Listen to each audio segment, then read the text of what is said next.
Good morning, everybody. Welcome to the Tom Bilyeu Show live. We are in the mix today. Drew dealing with some traffic, sliding into place just seconds before everybody, but we are ready for you. I'm excited. We got a stacked day. Mason's over on community per usual. I hope you guys are doing well. Trump right now is meeting in Alaska with Putin. Let's see if something can happen. But unfortunately, Zelensky is not going to be in attendance. Some drama around Putin putting his the press that has followed him there to Alaska in some less than comfortable positions. So we'll see how that goes. Pressure is mounting on Adam Schiff for his potential Russia collusion involvement. That continues to mount. And boy, do I have some mixed feelings about the weaponization of our DOJ, even if these things are real, and they probably are, because I don't trust politicians as far as I can throw them. This is a terrible precedent. So we'll be talking about that. America, speaking of terrible precedents, to potentially take a stake in Intel. Ooh, I can't wait to talk about that one, because you're never going to out-China China, everybody. So this is not the play, in my opinion. Melania Trump threatens to sue Hunter Biden for $1 billion. We just cannot get it together, boys and girls. Hegseth talking about shark attacks and rebranding the DOD to the Department of War. Can you hear the drums of war beating, Drew? Censorship is happening at the level of the payment processor. And if you are an anime and gaming fan, I'm guessing you're not here for it. And this is how they start. But Roblox, also doing their best to get in the mix here, is getting eaten alive in a PR battle for going after anti-predator vigilantes on their servers. And this one is fascinating to me, Drew, not just because of you're actually seeing like a proper vigilante battle happening, but that it's happening on servers. The world is going more and more virtual. I do not think people understand. There's like 100 million players on Roblox daily. Sheesh. Bro, 100 million. Sheesh. That's a third of the entire US population. So anyway, Roblox is massive, absolutely massive. Gaming is bigger than most people think. If you have kids, you probably have some sense of this, but most parents don't even fully understand what Roblox is. Of course, bad people are going to come out of the woodwork, but so much of our future is going to be virtual. I know that people are going to be very uneasy about that, and I get it. Transitional moments are terrifying, and it will not only be good. That is the reality. But that we're seeing this play out is fascinating. And the response from Roblox has been god awful. They are in the middle of a PR nightmare. So this will be interesting. Yeah, and when you're talking about 100 million people, I feel like 75 million of them are like under 10, because Roblox was like a young... Yeah, they're really trying to like take that more upstream and be with kids through more of their childhood. But yeah, right now, the massive amount of momentum behind them is really young. But I will say, the more I think about, so I'm aiming Project Kaizen at that 11 to 15-year-old age, and the more I think about it, the more I'm like, man, as you go back to like the 6 to 8, which is Disney's sweet spot, you get them before they get cynical. So like you can capture a generation that has no sense of like, oh, Roblox is just for kids. Like if they see that, oh, there's a broad spectrum of things to do here. Anyway, we probably have deeper places to start than that, but a personal fetish. Now, John Craigness is saying something in chat that I think is worth addressing. He says, Tom, is it a terrible precedent to behave as Adam Schiff did? Let it slide because he intended good things? No, I think what Adam Schiff is doing is terrible. And the bad news is I think you have to go and pursue this. You have to drag it all out into the light. If Adam Schiff if anybody has been doing things that is trying to manipulate the American public, that needs to be pulled into the spotlight. So this is one of those where it is a terrible precedent. I hope that they stop short of actually locking people up, but I know that's what people are braying for. But you have to, if he's been doing it, you have to showcase it. You have to pursue it. You have to destroy his legacy. Like, this is not somebody that can continue to be in office. I'm just saying that the path to hell is really paved with good intentions, and there's so much of what we're going to talk about today with that. Billionaire clips just caught my attention. So, but hold on, it's one of those things where like realpolitik, man as political animal. yes. Is it one of the things we just got his hand was caught in the cookie jar and you're supposed to do it in the background? No, oh God. Okay, so this is versus ought. So Yeah. the is of it all is that man is political animal. People are going to do whatever they can get away with. They're going to keep pushing until they hit sufficient force. This is that sufficient force. Got it. Kash Patel has to put the sufficient force in place. Somebody has to draw a line and say, this is going to be devastating for your career.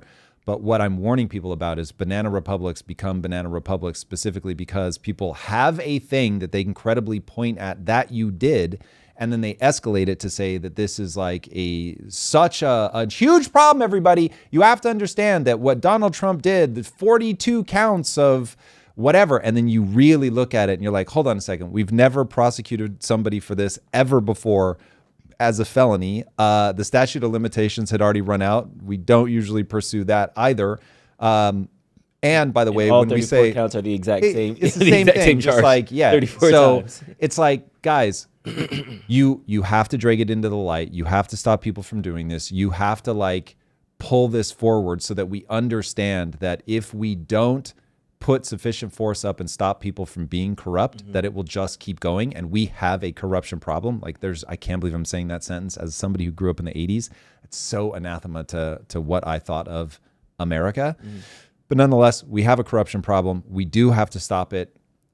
If you go too far, and I have a feeling that constitutionally, Trump and everyone that he's brought on his cabinet, like they really believe you have to like arrest people and put them in prison, that when they're out of power, and they will eventually be out of power, this is just going to be done against them. And that people cannot see that. That's where I'm just like, this is so crazy. So you have to show restraint. And I understand what I'm asking for is something that President Trump specifically is not constitutionally capable of doing. I understand that. But nonetheless, as we go from is to ought, if you want America to actually be great again, you have to like get into the ought. You have to understand, if I don't do this, this is going to become a bigger problem. I'm going to alienate just another gigantic portion of the world out there. So for so long, conservatives have been like, well, we've been alienated. And now they're about to like run the same playbook in reverse. It's crazy.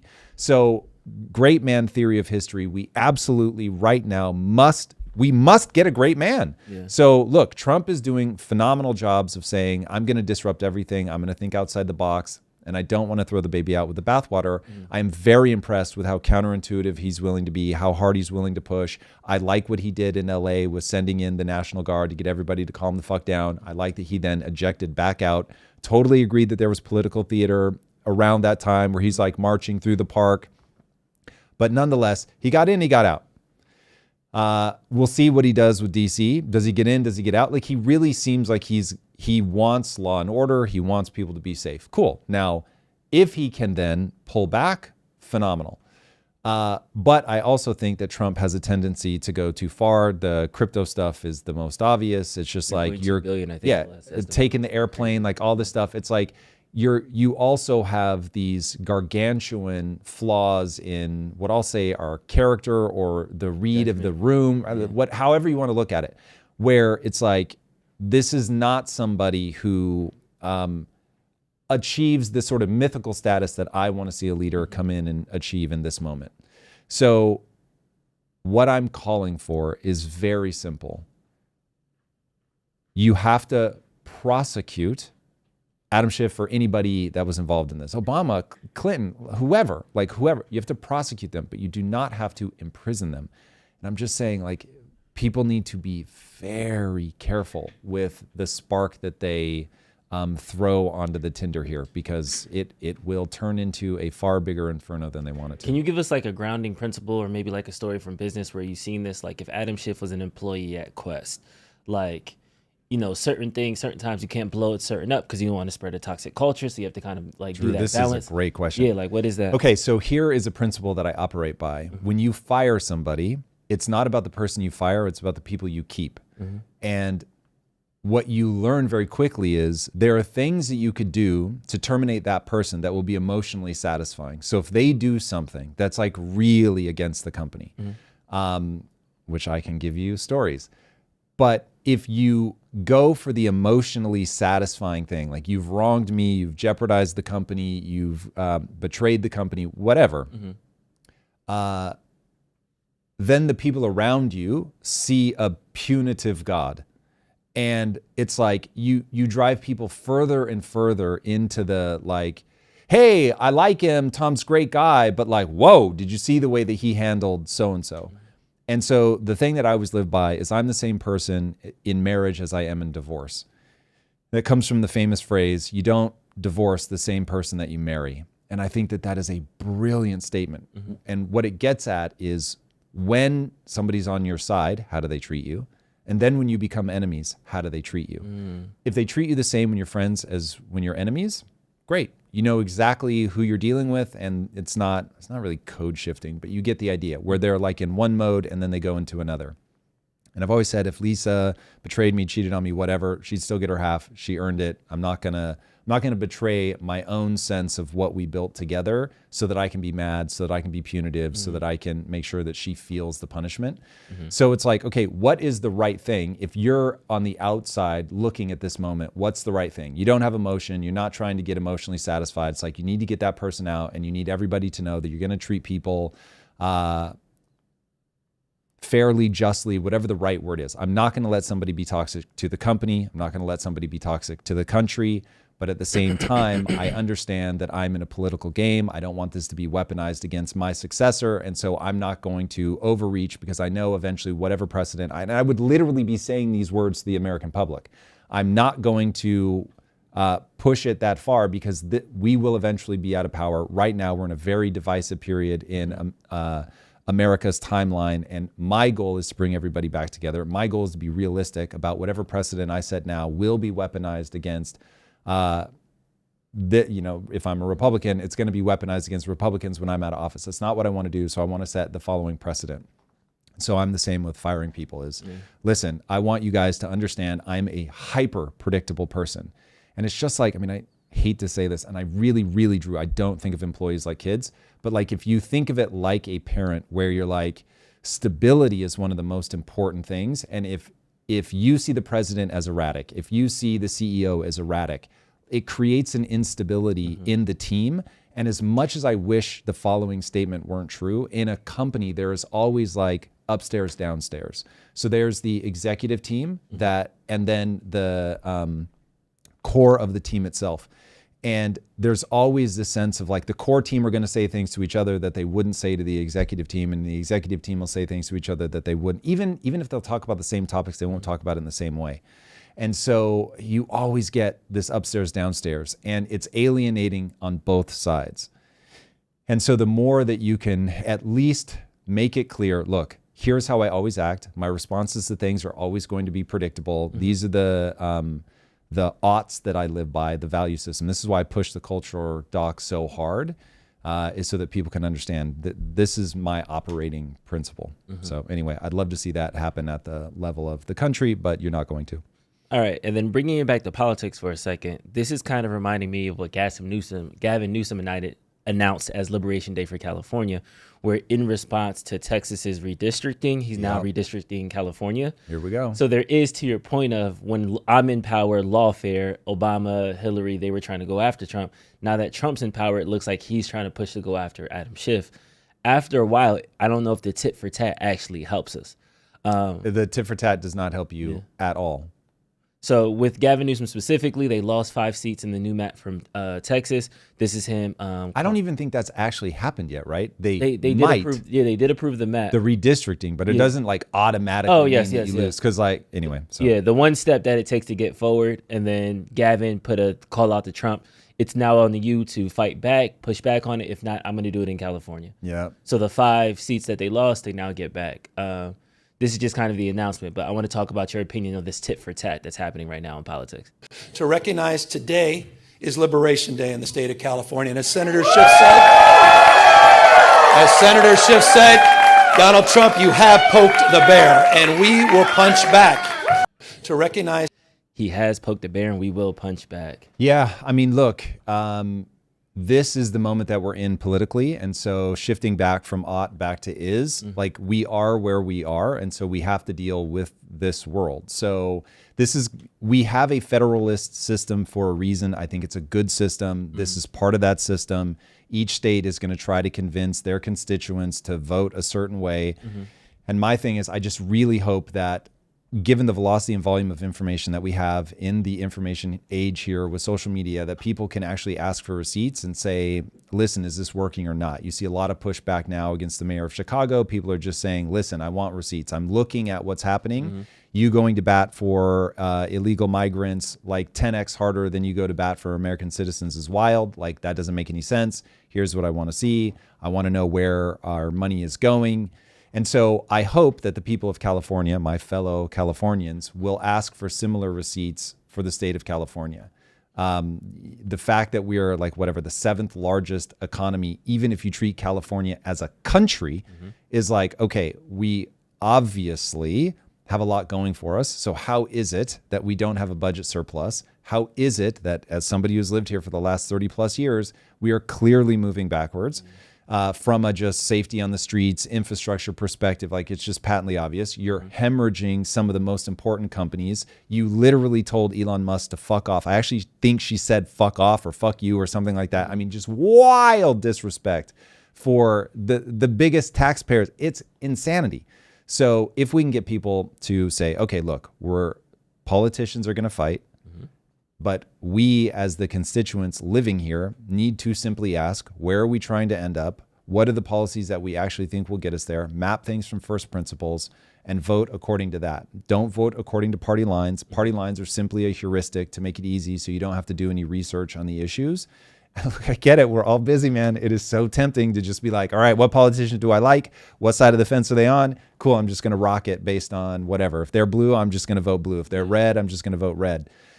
Because boy, does it make it a lot easier. But that game is leading us nowhere fast. Everybody's taking their eye off the China ball.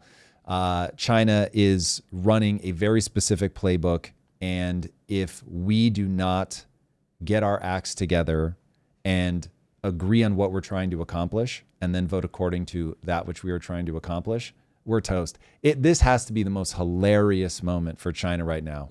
And if people really think like, oh, they're so absorbed in their own thing, they don't notice what's going on here. Not only do they notice, like, they are building like 20 and 30-year plans around what seems to them, this is from Xi Jinping himself, what seems self-evident to him, that the age of American supremacy globally is over, that we have not declining, it's over. And now it's just like watching the person bleed out. Sheesh. And yeah, we're really going to have to shore things up, and it's not going to be by mimicking China. So, I mean, because, UK is going through their thing. China's going through their thing. Everybody's kind of caught up in their self-isolation. Like, no country just killing it unequivocally. So do you really think China's over there like, look at the election? Donald Trump just tweeted. Like, yeah. Look, China has their own problems, to be sure. And you cannot map China with an American mindset. So they're not like, that's not how they think. They're looking at this very strategically. They are being very disciplined. There's the whole idea of the mandate of heaven. I've talked a lot about that. And so it's like, okay, so we have a mandate from heaven. How do we have to play this out? There's like the whole idea of the collective comes first. So the idea of like propagandizing your people is not only okay, it's a necessity. So because it will work. And so you're just like, all right, let's, all the ministries of propaganda. I'm not saying they have a division called the Ministry of Propaganda, but I'm saying from leaked intel that we have on how Xi Jinping speaks to the Politburo itself, it is literally, we have to have a unified narrative about what China is. We have to give that to our citizens. There is a measurable rise in nationalism coming out of China, as there is in America. But it's like understanding that that's how they're approaching this. It's all about being disciplined, a Confucian-style meritocracy, making sure that the best of the best rise to the top, leaning into what I call red light, green light capitalism, but it's all state controlled. So It's not the state trying to go into every company and saying, this is how you need to run it. It's having a division in every company that says, this is what the state needs right now. And then you can go back to your regularly scheduled programming. But like, hey, really fast, we're in a trade war with the US. We're going to need you guys to suck it the fuck up, pay your people for a year or whatever at a profit. Sorry, it's just going to have to be that way. Don't fire or whatever. And so that way they can vote as a gigantic block. Anyway, that's a lot of fractaling around. Don't try to map China with an American mindset. No, and to your point, I'm pulling up the article right now about once the NVIDIA AMD deal announced with Trump that they were getting a 15% cut, immediately China suspended the sale of any H20 chips, and they're urging their companies to kind of get weaned off of it. So they are paying attention at least to certain things, but to your point, they see us act and then they make a 20-year plan. I'm like, okay, we'll never be in that. We'll never be susceptible to them again. And then they kind of just change their economy. Yeah, this is the US v China thing is going to be the big thing. Like that's going to define the next. On the note about voting, Jeff Bateman said in the chat, this gerrymandering is getting out of control. We need a better system for determining votes or go to a one person, one vote system. Yeah, that's interesting, because the thought that you can have right now in California, it's like California voted like 38% Republican, somewhere in there, like 38 to 42%. But our representation in the House of Representatives is like 17%. So there's a obvious, the way that they structured the system, there is always going to be exploits. The exploit in the way that districting works ends up creating a wild discrepancy between the number of seats that you have in the House of Representatives and the actual way that your state votes, which is very problematic, especially in a time like now. Now, what the actual answer is, because whatever, if I throw something out off the top of my head, I promise there will be exploits to that as well. So we have a system that presumably has been well thought through and has, call it, the least exploitable nature, because ironically, one person, one vote maybe is a better answer for the moment that we're living in now. But the way that you can manipulate the masses is so self-evident that now it's, you want to talk about pouring gasoline on the propaganda fire. Now it's like, bro, controlling the algorithm really is everything, because all I have to do is sway the voting public. And then if it's like, I'm looking at demographics and I'm like, oh, demographically, like old people don't matter. I'm just going to go after young people, or young people don't matter. I'm just going to go after old people. And then it's like, you just go market, and that's what it is. You market to them, you get the votes, and boom, done. Now, at least theoretically, you have a more educated class of politicians that you have to convince. So it's like, you market to the public then puts pressure on the people that are voting, but the people that are voting can ignore them, can, like from a redistricting perspective, they can do things to sort of shuck and jive to get around it. And that honestly probably is better. People will, it's so easy to get people in their feels and get them to vote emotionally, and that can be so detrimental that I worry that one person, one vote is not the panacea that people want it to be. And when they're in what they call the tyranny of the minority, you can find yourself in a position where you're getting bullied. And man, you don't want to be in a 49% collective that can just be outvoted one by one. And we've got 2 super chats. Hey. Yeah. First, super chat from It's All Weird. Would you consider China to have a benevolent dictator? Scott Adams said that would be the best form of government. I do not want that, but life in China is not bad. Well, that depends on what you mean by life in China is not bad. I seem to remember a lot of people here in America having an absolute stroke over the way that COVID was handled, and we got off light compared to what was going on in China, where they had zero COVID policy. Here's the problem. Having a benevolent dictator would be awesome, but dictators are never benevolent. They're certainly not always wise. So even if they have your best interests at heart, what you're saying is, I want the collective to be able to push back and say, this guy's a buffoon, get them out. When you have a dictator, benevolent or otherwise, when you think that they are doing something bad and you cannot stop them from doing it, now you have a problem. That is the big fear I have with AI, is AI will be the potentially benevolent dictator. It will be able to process more data than any human or even any mass of humans has ever been able to do. It really will be able to find a path forward that will be better than humans will be able to find for themselves, because we simply cannot detect and track the sheer number of variables that AI can track. However, the way that the human mind is wired, I don't want to be forced to do the right thing. And so this is what the world, certainly America even more specifically, is going to have to decide in the future. Are we interested in freedom, even though that means that what we're giving ourselves the freedom to do is make bad choices? And I'm saying, yes, I want the freedom to make bad choices. You don't have that in China. So even if you have this current run of everything working out, I cannot stress enough that I am unwilling to live in a system where you can starve 45 million people to death. And that is the system that China is running. So when you let one person be in charge of everything through force and intimidation, you create an exploit that can go so catastrophically wrong that it gave birth to the American system. Remember, even if you read the Statue of Liberty plaque, which was, again, not the thing that created the American ethos. It was merely trying to capture the American ethos. And so it was saying the people that come to America are the people that are suffering under tyranny and would rather jump on a boat and risk like a 30% chance of dying. Like, imagine you would never get on an airplane if you thought you had a 30% chance of dying before you reach your destination. No way, there's no shot. Like, nobody would do it. So this was a time where no matter where you turned, there was authoritarian rule. All of them are going to tell you that they're a benevolent dictator. But the reality is that when you step out of line, you cannot allow the people to not be pointed in the same direction. And so what do quote unquote benevolent dictators do when people start pulling in opposite directions? They kill them. So, I mean, it's just like history is just as black and white on that topic as you can get. So, if so facto. Indeed. We've got one more super chat. Tom, super chat. Tom, Project Kaizen will tell stories of the future. The best stories are those rooted in reality. I want to pitch you. The details are with Delia. The time commitment is 3:36. Please act today if this captures curiosity.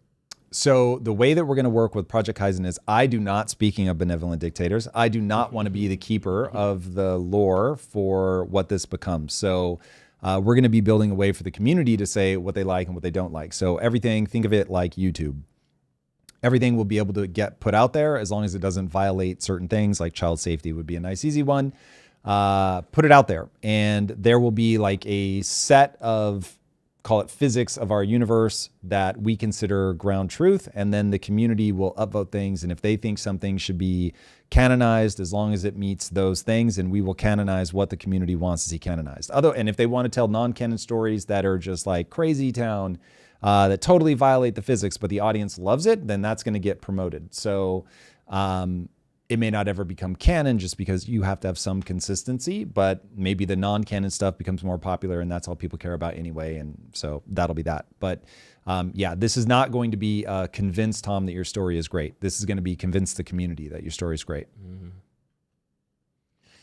Ipso facto on that too. Indeed. I'm excited about Project Kaizen. I'm excited to tell those stories. But we'll get to gaming later. Right now, I'm going to stay in international news where a British man said online that he didn't want Palestinian flags in the UK. And then at 4 a.m., the police showed up at his door and arrested him. So I really want to take my time to go through this video because I hear these and we have people in the chat sometimes like, the UK is not really like that. I live there. You could post stuff like that. Like, this is a bit overblown. But going through this video, I'm like, no, wait, this is literally what they're spending their time on. Yeah, I don't know what people are pushing back on. Yeah. So they're saying they're not arresting everybody that does it? Yeah, like it's being overblown. These guys are really pedos secretly. Like, there has to be a bigger crime. It can't just be internet talking. And after the cat call squad, I'm like, maybe the UK is just, but like, is there no crime? Like, they don't do fentanyl there. There ain't no drugs in UK. There's no, I was watching Mobland, the Guy Ritchie TV show. There's not a mafia there. It's just like, let's go after the internet posters. But let's hit this video. No! And protect the vulnerable person by means of building to post you do not attend any events involved with I was getting adolescence flashbacks. The reasons why we did this is on the 17th of the 10th of 2023 on Bethnal Green Road at 10:04. You were witness to saying, obviously, people Why are they over here, etc.? We let them into our country, etc. So, big deal. Yeah, okay. So, big deal. Pause it for a second. In 2023. So the thing that I really, really, really want people to watch is how boring this is. They show up at your house and they're like, you said that you didn't want to release people. You didn't want these people released into your country. And that's what they come and take you away for. Drew, I really love that people have encountered so much beauty in their lives that they don't understand how terrifying the human animal can be. Mm-hmm. When you read the Gulag Archipelago, when you read, it's like called The Terror State, something like that, about Russia, you really start to understand how just absolutely terrifying humans can be. I've already told the story about how they broke the one guy in the gulags, terrifying. And then I was reading a story about Saddam Hussein, and he did the same thing. So if people don't know the story of how Saddam came to power, he gets elected 4 or 5 days after he becomes president. He gets a guy to stand up in their version of parliament, come up to the front of the room and say, I'm the conspirator that was trying to overthrow Saddam, and it's all my fault. I'm the one that did it. And people are like, why on earth would he do that? Like, you know, you're going to be killed. Like, why don't you at least say, like, this is all bullshit? Like, because Saddam told him, we're going to rape your wife and daughter in front of you. Like, dude, I don't know if people have seen it, but like, there was a video that I saw the other day, supposedly of a Hamas fighter. I cannot verify that. But no matter what, it was a human who took another human, held their foot up and smashed their leg so that it would snap at the knee. Jeez. Did it to both legs. I mean, this is like when you see something like that in the movie Misery, if you guys have ever seen that, you think there's no way, like, this is a fictional story. No, humans are capable of such brutality that you make the assumption that they're not at your peril. And this is exactly why America has the governmental system that we have. It is designed to go, this guy's a lunatic, get them out of office. And then we can all change our vote and actually get them out of office. And so it stops people from building that kind of terror and momentum on their side. And so, man, I get it. We're in a populist moment and people think they want that strong man who's going to slap around the other side, but you really don't. When this goes wrong, it breaks bad so hard that it's just death, destruction, and misery as far as the eye can see. And like, I can just keep giving you examples. We can talk about Russia. We can talk about China. We can talk about North Korea. We can talk about Iraq. We can talk about Iran. Like, it's on and on and on. You can go farther back in history. You can start talking about Genghis Khan, Vlad the Impaler, like Attila the Hun. Like, these are people who, in some weird way, we kind of revere somebody like Genghis Khan. Like, when you hear people talk about Genghis Khan, you're not necessarily going to hear like the undertones of this guy was the greatest sociopath the world has ever seen. Because he does like also the Silk Road. So, hey, it's because of his just absolutely gruesome rule that we were able to connect far-flung places in the world. So, but the right way to think about Genghis Khan is he would roll up to a city. So imagine Trump rolls up to a city and says, look, Los Angeles, guess what? If you all surrender and stop rioting, I'm going to leave. If you don't, I'm going to kill everyone. Jeez. No. I'm going to kill everyone. That was your shot. Eric, you had your shot. Everyone. Thank you. He would kill everyone in the city if they didn't surrender. And bro, that's like wild. It is a thing that we cannot comprehend, but that's the same human animal. So if people think that the thin veneer of society is a real thing, they're out of their minds. Like, it will break down. And as they say, people are only 9 meals away from anarchy. Sheesh. You go 3 days without food, people are going to act some kind of way. So, yeah. Anyway, I think people should be fighting for a system that has those checks and balances. That's my punchline. All right, let's jump back into this UK video. Take him. Disgusting. He's a disgusting. Absolute. I'm a stage 4 cancer patient and I need a beer. All right, really fast, just because Stephen Jolliffe in the feed is saying, this has nothing to do with the UK. Are you serious comparing that to the UK? Yes, motherfucker, I am deadly serious. This is how it starts. This is my whole point. It seems banal in the beginning until it's not. This is why people write books like 1984 to warn you about where all this stuff goes. So am I saying that what you're watching right now is the kneecapping of somebody? No, I'm not. I'm not saying this is the UK slaughtering entire cities worth of people.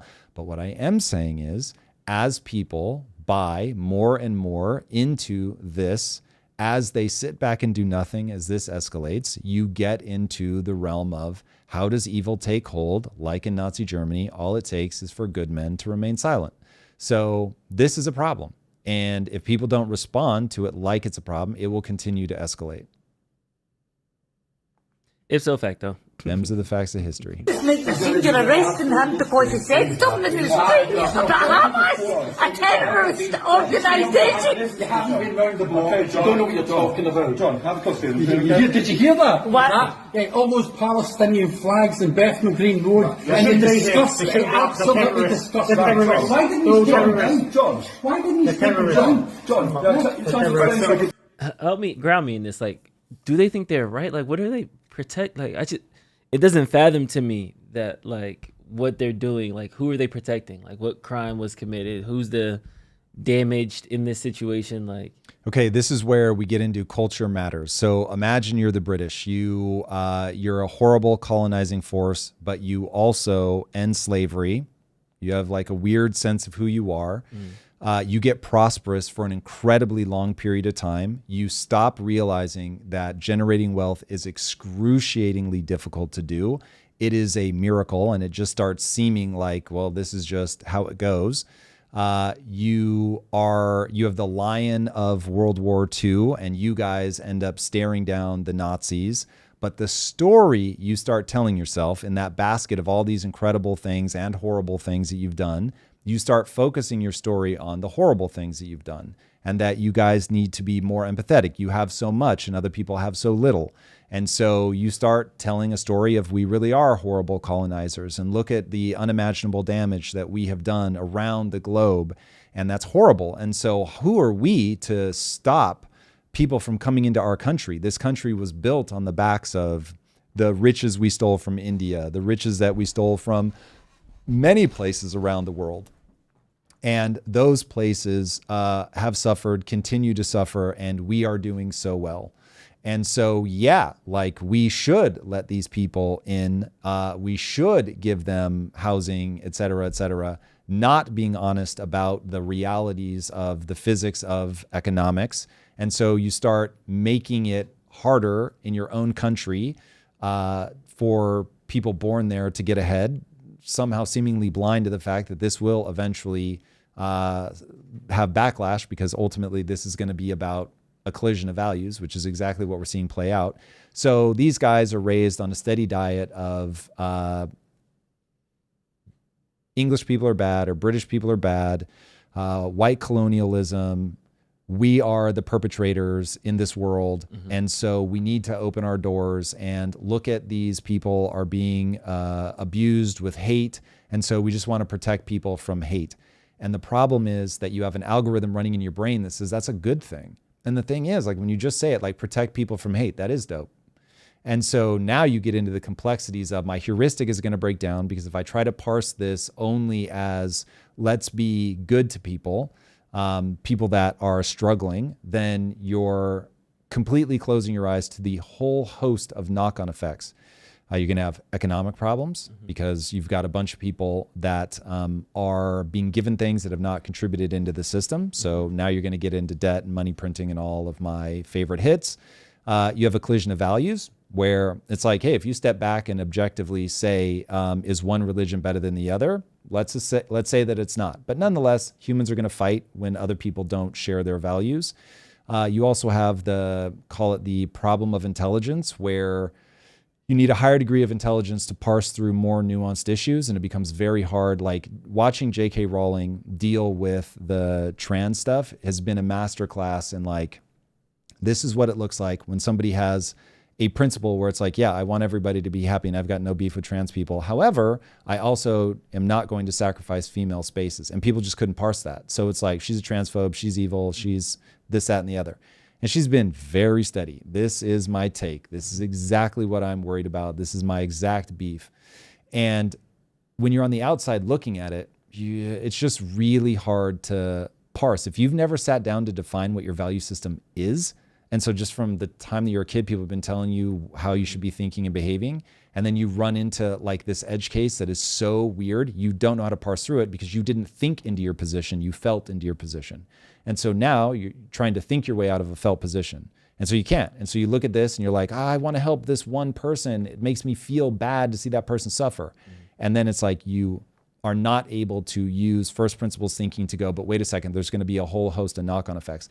That's why the most horrible belief that I have, and so I don't talk about it very often, but one of the underlying principles of my whole belief system is that some people are going to lose. And despite the fact that that's fucking terrible, it just is real. And there's no way to build a functioning society where nobody gets left behind. Some people are going to be left behind by the government. And the only way that they're not going to be left behind is if individuals pick up the slack. A parent takes care of their kid that has special needs, and they have to bear the extra burden of that. And you don't pass that burden on to the state.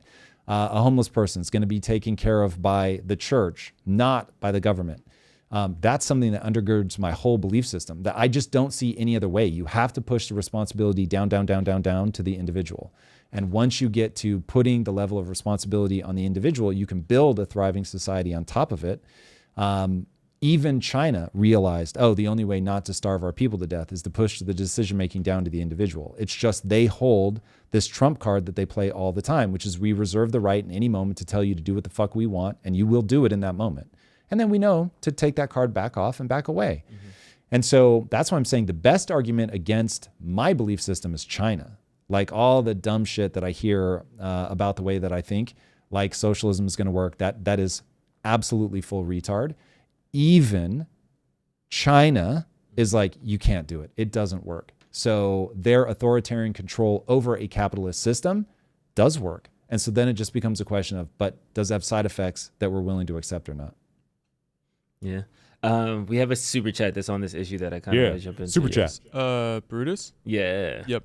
And then we have one more after that. So Brutus Lugo said, Tom, aren't you the good man staying silent in the case of Trump's mass deportations, control of D.C., and his checks on the Smithsonian and colleges? Aren't you the good man staying silent for his obvious authoritarian tendencies? Coming at you. I would like to put this in quotes because I'm not the one that came up with this phrase, but I think it's appropriate. Bitch, are you for real? Unknown. I don't know who said it the first time. Unknown. Brutus, I will assume that question was written in all caps. It actually wasn't. I talk about my positions endlessly, and not every day. And shout out to the partnerships team. I put them through a lot. But the partnerships team literally yesterday asked me to back off of politics because it is terrible for revenue generation. So understand that I am losing money because I believe that right now fighting for the soul of America is going to matter. It's going to matter certainly locally. It's going to matter on the international stage as well. So I'm going to tell you all the things that I think are true.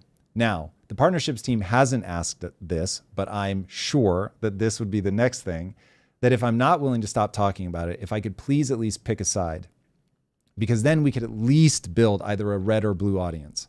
And then people would exactly know what emotion they're going to get by coming and following me. But instead, what I'm trying to do, and by the way, I also think this puts in jeopardy the game side of things, because do people really want to hear Tim Sweeney talk about politics? Probably not.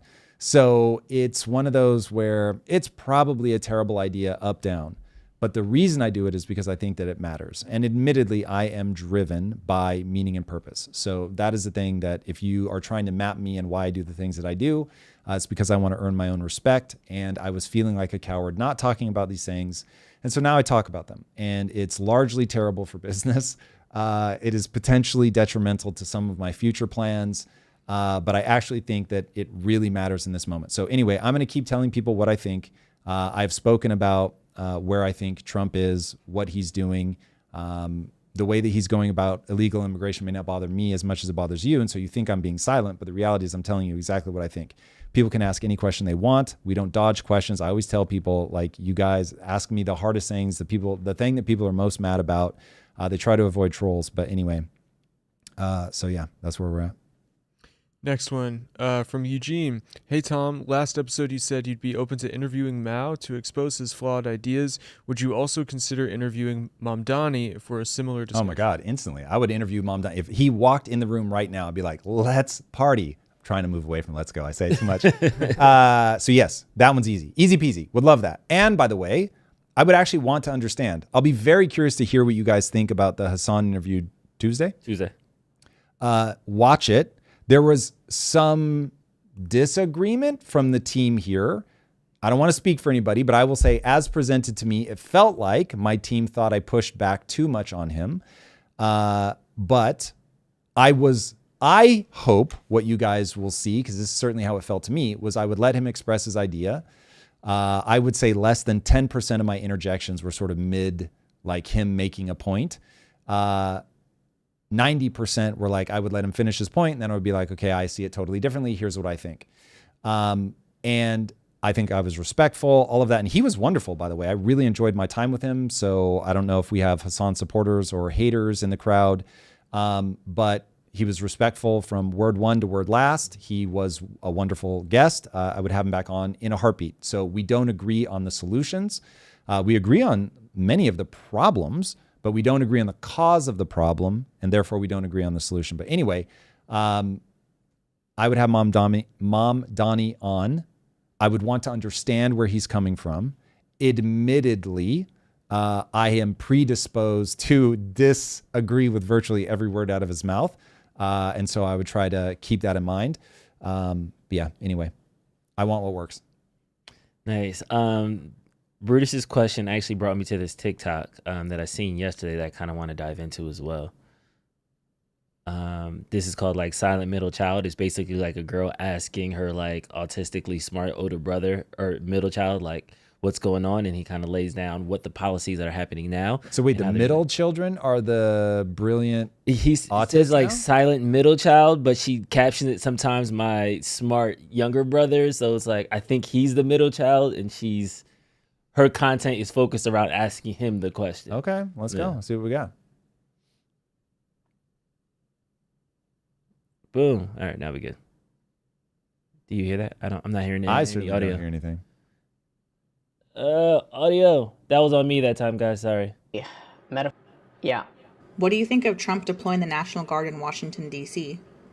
I think the nation is setting up for a metaphorical Night of the Long Knives, and this is the precursor to that. What's the Night of the Long Knives? The Night of the Long Knives is the name for the 48 hours or so in 1934, in which a certain charismatic German leader and the SS overthrew and unalived a significant portion of said leader's rivals at the time, especially those in his own party. And those 48 hours helped consolidate his rise to power and everything that we know came after that. What are the similarities that you're noticing? Well, I'm hardly the first person to say that there's a lot of parallels between the Trump administration and the German party in the 1940s. And I think that we can look to those parallels to advise ourselves of how the Trump administration is likely to act in the future. Just as okay, so here's where I think that people go wrong with this. And also, can somebody fact check me? I'm pretty sure it was not the SS. It was the brown shirts. The SS come later. But I would love a fact check on that, Mason. Okay, so the thing that I think that people get wrong is that Hitler was wildly ideological. So both Trump and Hitler have written books that tell you exactly who they are, but people don't want to believe them. Hitler writes Mein Kampf. I don't know why this is controversial. I've read Mein Kampf. It is a fascinating book where he literally laid out exactly what he was going to do. Up to and including, I'm probably going to have to blame the Jews for a lot of this stuff. I mean, it's wild. When you read it, knowing what ends up playing out, it's like bro gave you like the step-by-step how-to guide and then literally just ran his own playbook.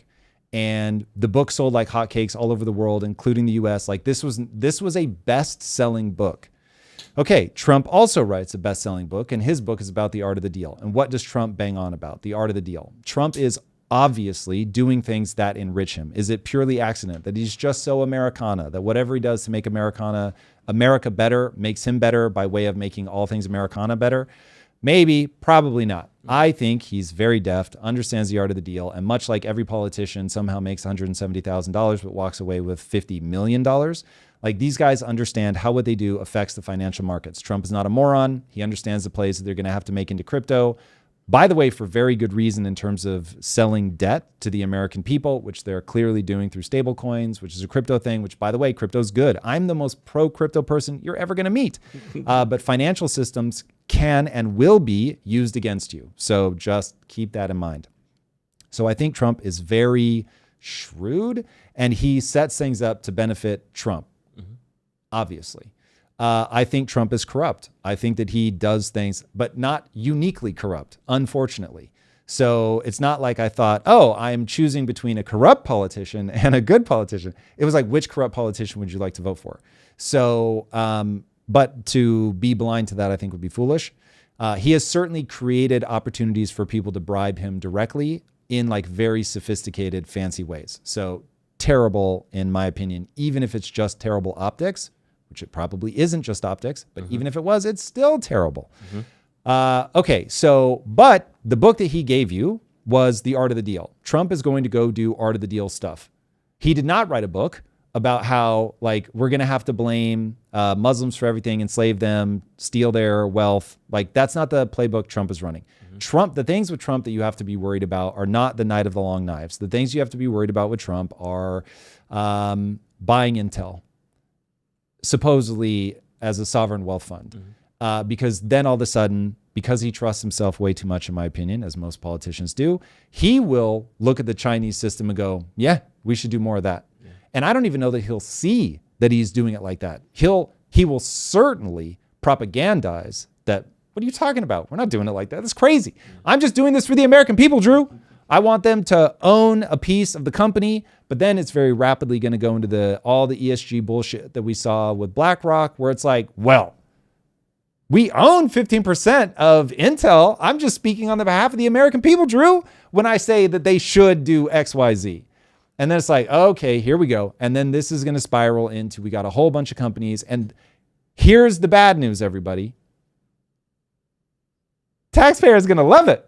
Because it's like, oh shit, like we're actually getting some money out of this thing. And this is how you very rapidly have state-controlled capitalism in the same way that China does. You were never going to out-China China. You were never going to out-China China. Don't try to be China. Jesus Christ. Like, be America. America. Freedom, baby. Freedom. So guns everywhere. Freedom. Like hot dogs, short shorts, yes, legs. Let's go. I had to. A legacy let's go was appropriate there. What I'm hearing right now is you saying that, yes, Trump is out for his self-interest. Yes, he has done things that are corrupt. Yes, he has even done things that are both bad and optically bad. But that doesn't make him Hitler. That doesn't make him a genocidist. That doesn't make him a racist or any of these other labels that they're putting on top of those other things. Correct. And Brutus Lugo is saying Trump's Mein Kampf are his tweets, not his stupid Art of the Deal book. You ignore Art of the Deal at your peril. That is fundamentally who he is. That is exactly how he approaches the world. He's talking about how even the people inside of his cabinet could like never go back to the private sector, because the deal size is just so much bigger in the public sector. That's what you have to worry about with these guys. That you're importing a bunch of business guys who now are like, ooh, maybe I do just want to run the government. So and get richer on the way. Yeah, like if you have that know-how, like I love that we have business guys in the White House. I love that. But that opens a risk that I think people need to be paranoid about so that we keep that corralled, so that we don't see that spiral out of control. So we have to be careful there. Now, to Brutus's point about the tweets, yeah, you need to take those seriously. And he is tipping his hand. And so if people have beef with the way that he's handling immigration, okay, I get it. Like the going and snatching up people that have been here for 20 years or whatever. Cool, I got it. But the opposite program was, in my estimation, 10x more moronic. So now is where we go. Don't blindly follow any politician, whether or not you voted for Trump. It's like, if you think that he's crossing a red line, draw where those red lines are and say, I don't like seeing this. I don't want to see that. And then you push with your voice and you push for your senators and congressmen to vote the way that you want them to vote. You make your voice heard, and there you have it. But I definitely see an authoritarian bent in his personality for sure. And so I am way paranoid about him doing that. What I don't see is the psychosis of somebody like Hitler. So I think the people that compare him to Hitler just simply have not looked at history. And they don't understand, A, how hard he telegraphed just how violent he was prepared to be, what his actual aims were. Like, he was actually saying confiscate their wealth. It's not like, if somebody hears Trump saying confiscate their wealth, like, point it out. I missed that tweet. But yeah, it's just, I'm too familiar with the rhetoric of those people, meaning not just Hitler, but like Mao, Stalin, Lenin, Hitler. Like, it just gets a whole bunch of yikes from top to bottom when you start digging in. So it just is not what I see from Trump. But what I see from Trump is the business side, and it has its own set of risks. They're not nearly as terrifying, but they are there. So back to that fact check on the Night of the Long Knives, the brown shirts were the ones that were arrested by the SS. Got it. So it was the SS, and this is where, that was when he purged his own previous team. Yes. It's wild, man. Silent Middle Child's about to give an example. All right, let's go. Of those parallels. If we look at the events that occurred on January 6th in 2021, where the Trump administration had essentially a failed coup of the U.S. Capitol, we can compare that to the beer hall putsch in 1923, in which case the German party that we all know about did basically the same thing. And in both cases, we had, this charismatic leader with a group of zealot and followers basically attempt to overthrow a legitimate government. They failed.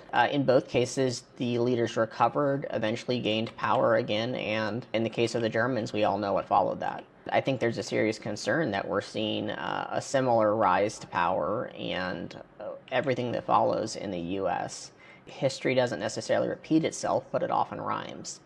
And so when I'm seeing something like Trump putting troops in the Capitol, I'm immediately thinking, like, what's the goal of this, right? Trump's facing a lot of criticism right now, including and especially from his own party because of his administration's failed handling of the Epstein files. We have a lot of Republican leaders and power figures like Rupert Murdoch speaking out against Trump, to the point where we even have his own vice president, J.D. Vance, allegedly meeting with Murdoch for reasons that I can only assume are plotting the overthrow of Trump and replacing him with somebody who's easier to work with, like J.D. Vance. And Trump is feeling the pressure from a lot of different angles because of that.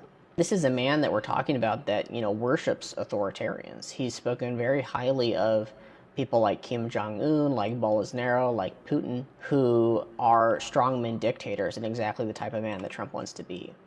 And so when pause it for a second. So I think anybody that doesn't recognize that Trump has authoritarian leanings is foolish, to be sure. But where I don't track people is when somebody breaks to violence, where they will use murder as like in your face, out on the streets, murder to get rid of political opponents.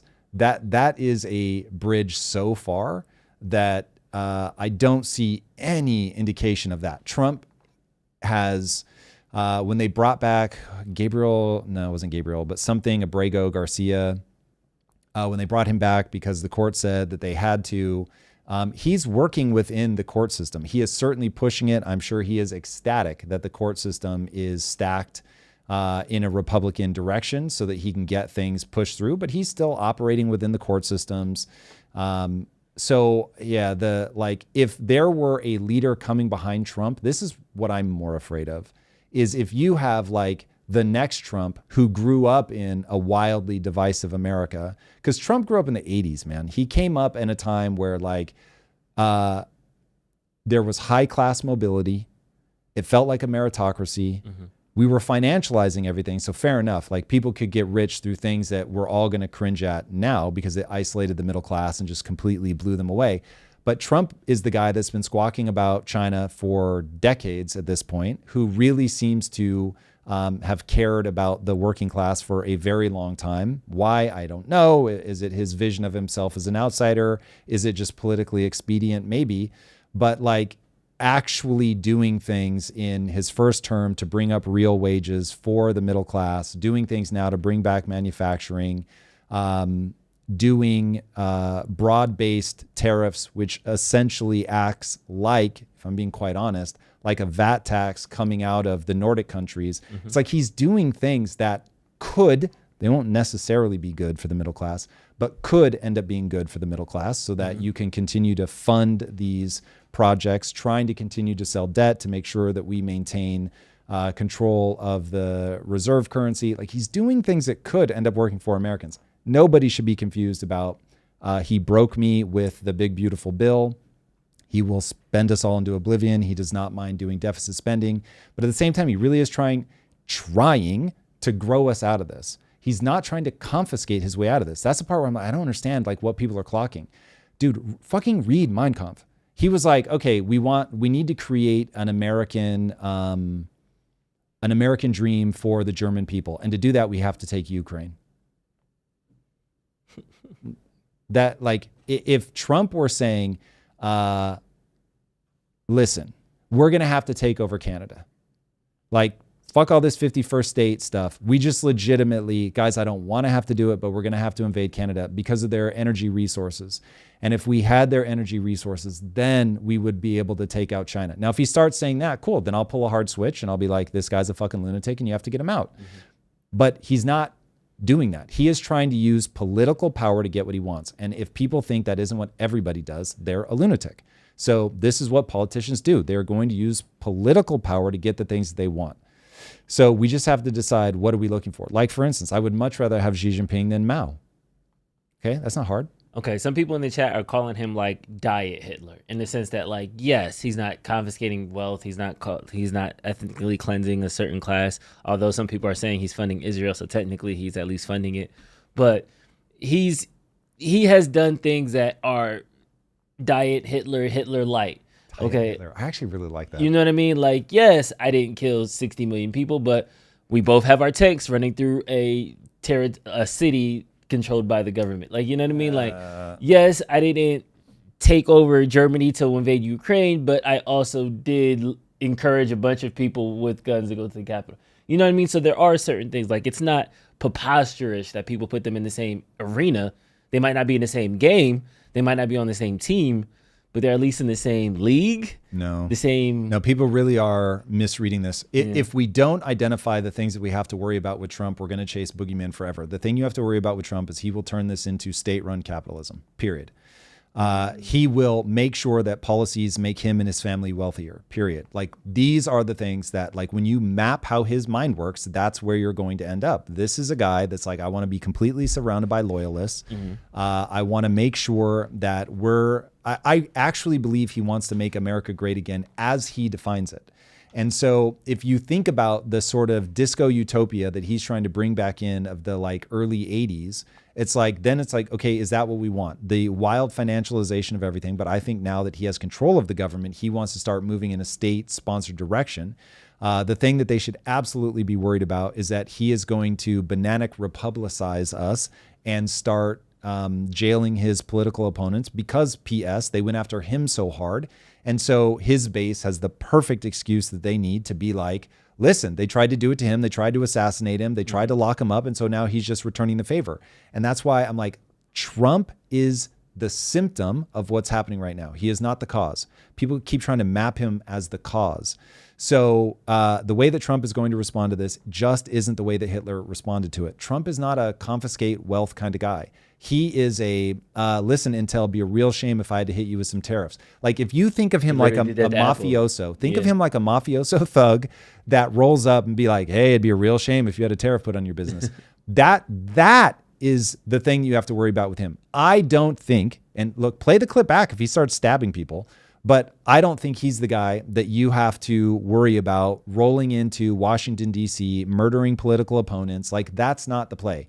Is he going to try to jail them? Yes, it really looks like he is going to try to jail them. Is he going to try to buy up Intel, create a sovereign wealth fund? Yes, I think he is going to do those things. That's where you need to focus. Now, will that bring a generation behind him that go, okay, like these things are really working, and now like we want to push it a little bit farther because ambition grows in the Eden, and then you get somebody? Sure, like I certainly won't rule that out as a possibility, but you've got pathology on both sides. And so what I'm saying is check the real pathology that you see happening right now, because when you start trying to like go too far into the future, that's where it's like in the same way that it's become a joke every time I talk about eating the kids, because I'm a generation too far. Mamdani is not going to usher in people eating kids. But because I know when you play that out, that's where it ends. My brain immediately jumps to that. But I have to rein myself back in and go, let's just talk about what happened to the Bronx in the 70s when we tried to do rent freezes. Talk about that, right? Beating the kids are going to get eaten drum just becomes a caricature. It just becomes laughable and people dismiss it. So if people are worried about next generation, non-diet Hitler version of the American right, cool, got it. But like address what's happening right now. What's happening right now should be reined in. We should want to check his worst impulses so that we can get the good from his good impulses. He really is, I think, trying to make the middle class economically viable again. That's absolutely critical. We have to do it. He's got all eyes on growth. Your only options are austerity or growth. So which would you like to pick? You cannot do unchecked spending, which is what Biden was doing. Mm-hmm. So, I mean, that's my thing, right? Like, let's argue. Like, maybe people see something we're trying to get. Who's the woman that's modern monetary theory? Oh, Stephanie Kelton. Stephanie Kelton. We're trying to get Stephanie Kelton on the show so we can talk about it. Hey, if she sees something in modern monetary theory that I don't see, I want to know about it. But this is where we're at. Okay. You said something interesting there that I want to kind of dig in on about state-run capitalism. So is there a point that it can break bad for you where you say, okay, Trump, I love the chip, 15% of the chip deal. I have no beef with Apple. I don't love 15% of the chip deal. Oh, really? The more I think about this, the more I'm like, okay, I see how this is going to become. I thought this was the Nordic, like that's our side, that because chips are our oil. So. Sovereign wealth fund is interesting when you look at, okay, you've got natural resources in the country. Mm-hmm. Do you sell them on the private market, which is essentially what we've done historically, or do you, I mean, technically we've sent people overseas, but now as we're going to start really exploiting our own lands, what do we do there? Creating a sovereign wealth fund out of natural resources is something that's worth exploring. I don't have a strong take on that. I would really need to look at how this stuff plays out over time.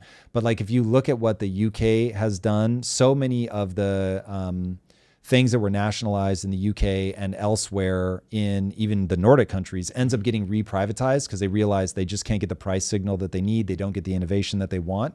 So is there a way to do a sovereign wealth fund right? Yes. Do I feel like I have that playbook for us right now? No, I do not. Do I think that Trump will try to... the Intel thing is what made me go, whoa, wait a second. I think he's doing a 1-2 punch. I will break you with tariffs unless you get in line. That's very Chinese. And so I'm just saying, don't do that. That's not the play. The bad news is it's a playbook that China is using very, very effectively. Yeah. So like, I get it, but I don't want, China can straight face defend disappearing Jack Ma. I just can't. I'm like, I have a moral objection to that. I'm not saying that it won't work. I'm saying I have a moral objection to it. And so I think Trump is going to do things that I have moral objections to, that I think functionally, America as a society is not going to go along with that kind of state consolidated power. And Trump, I think, is making the classic mistake that people make, which is the state is bad in somebody else's hands, but the state in my hands is great. And so that to me is like where I want people to like bang the drum and be like, hey, while I don't think Trump has the murderous tendencies people want to ascribe to him, if we now have both the left and the right that are like more government, bigger government, just in my control, that's what you've got to push back on. And people are like so focused on the Diet Hitler thing that they're not focused on the real thing, which is state control is the problem. We have a system that has worked for 250 years and made us the glowing beacon on a hill for a reason, because we pushed responsibility down to the individual. We said, this is a place where you can win or lose on your own merits. And that allowed us to out-innovate the rest of the world, to do things that are just unimaginably incredible in terms of pulling people out of poverty, in terms of moving us forward technologically, like all of the things that extend human life and all of that. Like it's so overwhelmingly American that don't think of America as a group of people. Think of America as an ideology.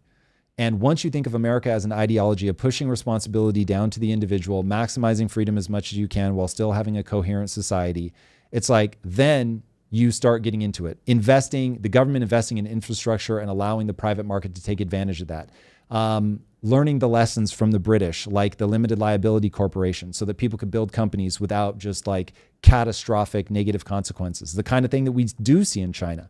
Meaning a limited liability company means that you're only liable for the amount that you invest into the company. So if you're worth $1 million and you only invest 10,000, you can lose the 10,000, but people can't come after you for the remaining amount of money that you have. And so people are like, okay, cool, I can hedge my bets. I'll put a certain amount in, but I know that I'm not infinitely liable. And so that gives you, it was a British invention. I don't want to steal that, but as they have sort of rapidly abandoned a lot of those principles and America has really embraced them, like this is why America is the way that America is. The UK is falling way, way, way, way, way behind on innovation. So that's what I want to get everybody's attention focused on. Trump has dangers. Protect against the actual dangers that are there. Instead of like the boogeyman stuff, which feels good and matches the left's narrative of who he is, but isn't actually the problem you have to worry about. Yeah, and it doesn't actually solve the problem that we're trying to solve. Yeah, like this was my beef with Hassan. Very smart young man. However, once you misidentify the first principles sequencing that leads you to have the problem that you have, because he and I both agree on the problem. You have no middle class. Okay, cool. Now it's like, how do we solve that problem? And because we disagree on why there is no middle class, we obviously disagree on how we solve the problem. And so this is where I want to see people map cause and effect, totally devoid of emotion, from like, okay, what is the initial thing that started causing this? I can sum mine up very quickly. Once you have a fiat currency where you can print money, you create inflation. Inflation will forever rip people apart. It will push some people down into the lower class and push other people up into the upper class, all based around assets. Once the one asset that everybody understands intuitively, housing, is no longer a worthwhile asset, you have mathematically guaranteed that you will have no middle class. Period. Like that's it. Like it's so easy to explain. The more that you push me, I can take you in deeper and deeper like dives where we explain like, you know, more and more down into the nitty gritty of exactly how this happens, including why the financial markets are both a miracle and the thing that make the rich richer and the poor poorer. We can explain why modern monetary theory is a trade-off because it has some absolutely wonderful things and ultimately catastrophic once you get into phase 5, which is where we're at now. So it's like, man, like I just really want to see people use business principles where there's no escape. You either can or can't pay the salaries of your employees. And it's like, that's where we are. But we have this magical thing called money printing controlled by the government that lets us not be able to quote unquote pay our employees month after month, year after year. And we just steal from everybody in a fancy way where they don't feel like they're being stolen from. This is okay, putting the Hitler thing aside, yes, this is not Diet Hitler situation. But let's look at what Trump... Max Reese, thank you. That means a lot. That comment is going to stick in my head for a very long time. I'm just going to say it out loud. This is super self-aggrandizing. But Tom is more the news than the news. If I'm eating, I turn on Tom. Thank you, Max. Aw. Let's take a step away from the Hitler thing of it all, and let's look at what his administration is doing. And some people have criticized Pete Hegseth and what the Department of Guns and War and stuff are doing. The Department of War now is like sticky because it is a better name because it's really what they do. But yeah, Department of Defense. But like The Department of Guns and Wars and stuff. Yeah, I love that. Like I want that on a T-shirt. But this is what Hegseth is saying about how he sees the department changing in the future. Just like staff sergeants, just like company commanders, just like battalion commanders, we're making it possible to actually command decisively in the military, which is how you close with and destroy your enemy. We lost track of the basics, Laura, and we're restoring the basics at the Defense Department, maybe soon to be the War Department, and we're going to get after it. It used to be the War Department, the Department of War. But after World War II, that changed. We're on defensive, it's Defense Department. We might get a change of name? Well, that's up to the President of the United States, but stay tuned. We'll see. I've always loved the War Department better. It was the Gulf of America. It was the Gulf of Mexico, then the Gulf of America. Now it might be back to the Department of War. All right, my read on this situation is that this is a bad thing that will have at least one minor positive spin, which is if somebody on the left changed the name to the Department of War, I'd clap for it. Really? Yeah, because now it's like, let's stop bullshitting ourselves. Like we have been very aggressive for a very long time in a way that I don't think serves our interests or the interests of the world at large. Again, everybody, if you're American, take some time to look back at America through the eyes of China. It is fascinating because now I don't think China sees China clearly. But I think China has a perspective on America that Americans would do well to look at us through that lens, which is we go around the world bombing people into oblivion. We have our own memes about oil was just discovered in the moon of Titan. And then the meme is, looks like Titan needs some freedom.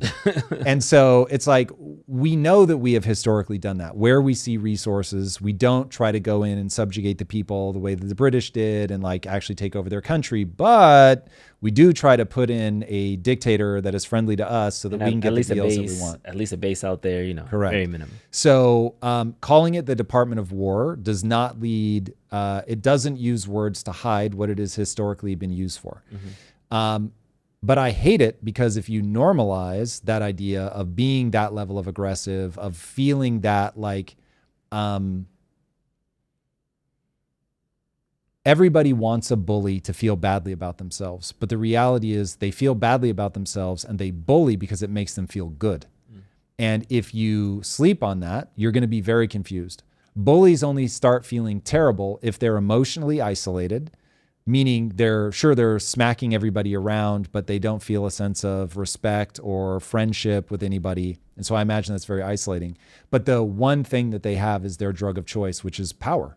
And power is incredible. And there are plenty of animals in the animal kingdom where it's like, yeah, I kill or fight off all the other males. I dominate all the females. And that is literally what evolution has programmed me to do. And yes, I will die a violent death from some young buck who ultimately comes up and displaces me. But that is the part that sucks, not the part where I was the biggest, baddest motherfucker and I pushed everybody around and I had sex with anybody that I wanted to have sex with. Like, that's actually the good part. And so when people look at it through a moral lens, I think they get very confused. I think there's a glint in Pete Hegseth's eyes where it's like, he loves that shit. Like, he hopes that we rebrand this as the Department of War so that he can do like ultra aggressive shit. Now, listen, I think that Jessup from A Few Good Men has a point, and I think that you ignore that at your own peril. And I want the military to be the most lethal military force ever. I could not enjoy the Lioness and shows like that anymore. I want America to be the baddest motherfuckers on the planet. But what I want America to be is the meek, as Jordan Peterson defines it.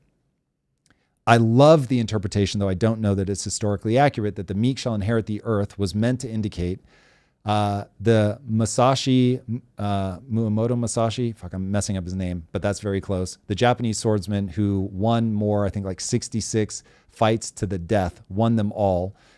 There's one famous fight where he took on the baddest swordsman in the world with a wooden training sword and just beat him to death. I mean, this guy was an absolute fucking gangster. But his whole thing was basically, he wrote the Book of Five Rings. The whole thing is that you get so good at fighting that you don't have to fight. And that's what I want America to be. I want America to be the most lethal fighting force the world has ever seen. And if you fuck with us, we will rain holy hell down upon you. But we don't go around trying to liberate everybody in the world. First of all, people don't want freedom like that. I know we wish they did, but they really don't. Cultures matter. People want different things, and you have to let them do their thing. I thought you were on Team World Police, like America should help everybody. Team World Police is very different than Team World Bully. Ooh. So I do want us to be on Team World Police. Us making sure that shipping lanes are free and clear, and that global trade happens, and that. So what we did with the Houthis is good. Cleared up that. the lanes in the Middle East, but you don't necessarily think we need to be in Israel helping them out with Gaza or anything like we don't need occupations. We definitely shouldn't be in Israel helping them out with Gaza. But now you're opening up a can of worms around something. The whole idea of total war that will derail this conversation so hard. It was a frightening. So we can certainly talk about Israel, but right now, America as the world's police, love it. America as the world's bully, fucking hate it. America as the world's absorber of everybody else's resources, hate it. Like, you've got to play the game as like, hey, we're going to keep all these trading lanes open. There's a certain amount of reciprocal responsibility that we expect from the world. So Europe footing their own bills and all of that, us getting preferential trade treatment because we're supplying at very high cost to us, military, all of that. Yep. Love all that. But that we are going to be at the edges of that so quickly where we start to be a dickhead and we start to abuse that privilege. That's what we're doing now and have been doing for decades. And so it's like now the world wants to see you fall. And it's like you have to be so careful, man. You have to be so careful. Magnanimity is not something that humans are very good at, but you have to be magnanimous. Like when you're in that position, you have to like What do you mean by that? Like, so you have to look at your allies and be like, I want you guys to win. I want there to be a good deal for you. I don't want this only to be good for America. I know that we get our privileges in other certain ways. This is exactly why. So back at Quest, famous story of my leadership style where we had a janitor. The toilet overflowed. There was actual shit on the floor, not like icky water. But like imagine, shit. Yes, Human discernible shit on the floor. And I said, look, I'm going to clean that up. And the reason I'm going to clean it up is I want you to know that I'm never going to ask you to do something I would be unwilling to do myself. There was a time where a pallet exploded. It didn't explode, but like the pallet itself broke like 15 feet in the air and an entire pallet of almond butter shattered on the floor. And it was literally, imagine a flood of almond butter. Now, could I have fired the forklift driver because he did something wrong? Could I have let everybody else clean it up and just stayed in the office and did my thing? Yes, of course. But I didn't. And I went out, we cleaned it up, and it was like, look, I understand how things like this could happen. First of all, it could have just been the pallet was weak and had nothing to do with you. And so if you can lead like that and understand that, sure, I work more hours than anybody. I'm the only one responsible here for making sure somebody gets paid. You guys are going to get paid long before I get paid, like all that stuff. And I could play that card. But if instead you play the long game and it's like you show people, listen, I'm going to get my advantages in other ways. It's the same thing. Like, let me one more time shout out George. George is on our Project Kaizen team, phenomenal young man, works his ass off, and is never going to get all of his credit for things that he does for Project Kaizen. I could force him to do whatever the fuck I want, all of that. I try to give him as much latitude as I can because I know I'm going to get credit for things that were actually him in the public's eye, right? That you'll never be able to evenly distribute all of that. It's just, it's going to accrue to the most visible face. So that's what America has to do. Yeah, I get it. You've got all this weight. You're doing all these things. You could wield that power to hold other people down.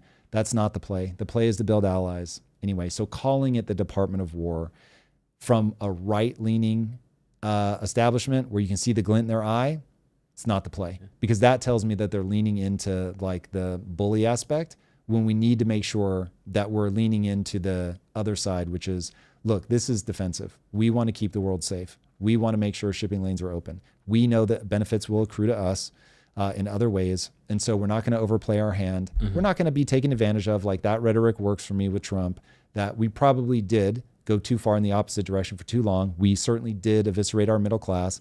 We certainly did do everything that was great for capital and not things that were great for labor. Like all of those things are real.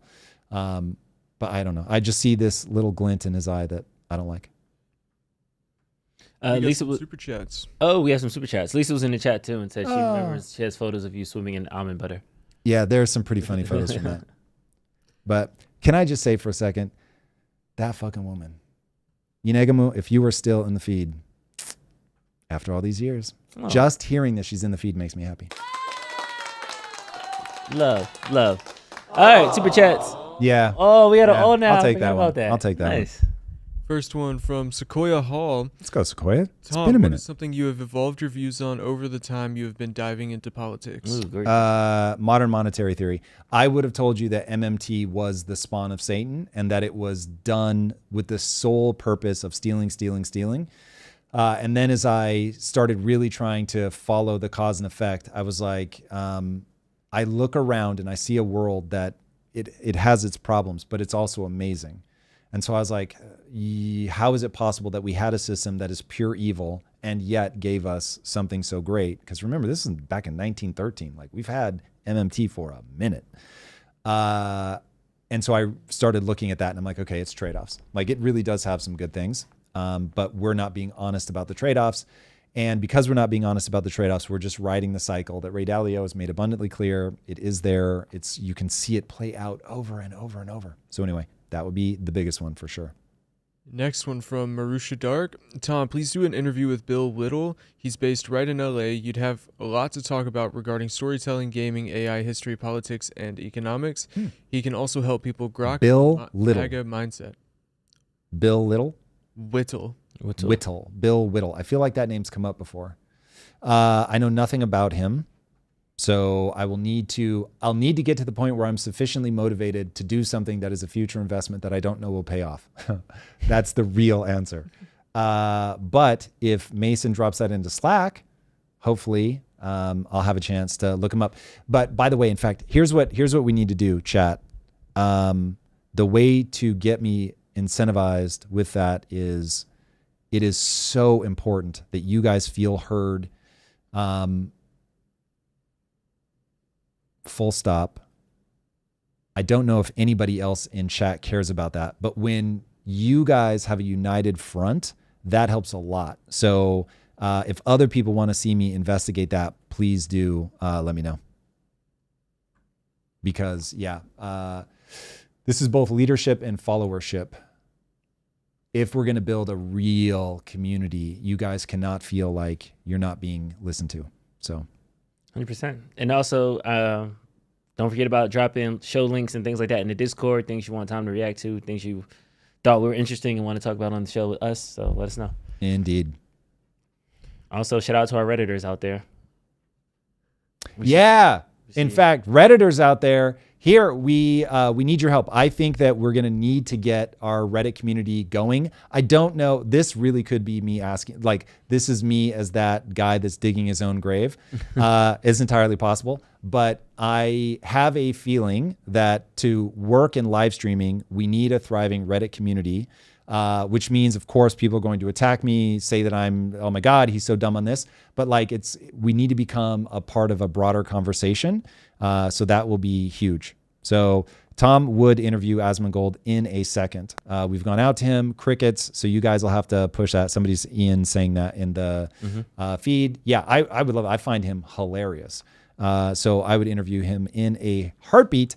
But what he's going through with his dad right now might be a hard time to pull that off. We'll see. Before we get to the rest of the super chats, Lisa specifically asked me to read this of hers. Guys, if you're watching this, please hit the like and subscribe. It really helps them and is a wonderful way to show appreciation. That very, very well said. Thank you. This is my wife going to bat for her husband, I assure you. We got to get these numbers up, folks. And you guys spreading the word will go a long way. So that'd be amazing. Next super chat from Dan Silk. Look, chat, no one here is being threatened with real harm. There's no lion waiting to eat us. Stop projecting fear and look at what is. And this comes off the back of when you were talking about Trump, and chat was very against your takes on Trump and saying So chat thinks full authoritarianism, diet Hitler, this guy, bad. His tweets are Mein Kampf. He's close to it. He has authoritarian like those tendencies are there. And wait. Hold on. You said they were there. How many times have I said it? A couple times. Twice? Couple means two. No, more than twice. Can I at least get you to a few? Yes, I'll give you a few. How can I push you to a bunch? A bunch. I'll give you a half a dozen. At least half a dozen. So I am so curious. Like, man, people just do not map the things that I'm saying. Okay. I think that we're looking at the same problem and we draw a very different conclusion about what's driving it. And therefore we draw different conclusions about how to deal with it.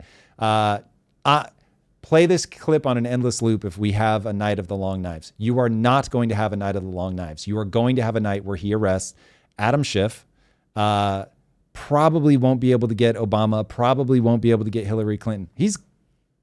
They're terraforming. Kash Patel has straight said, before the arrests come, we have to let the American people know what's going on.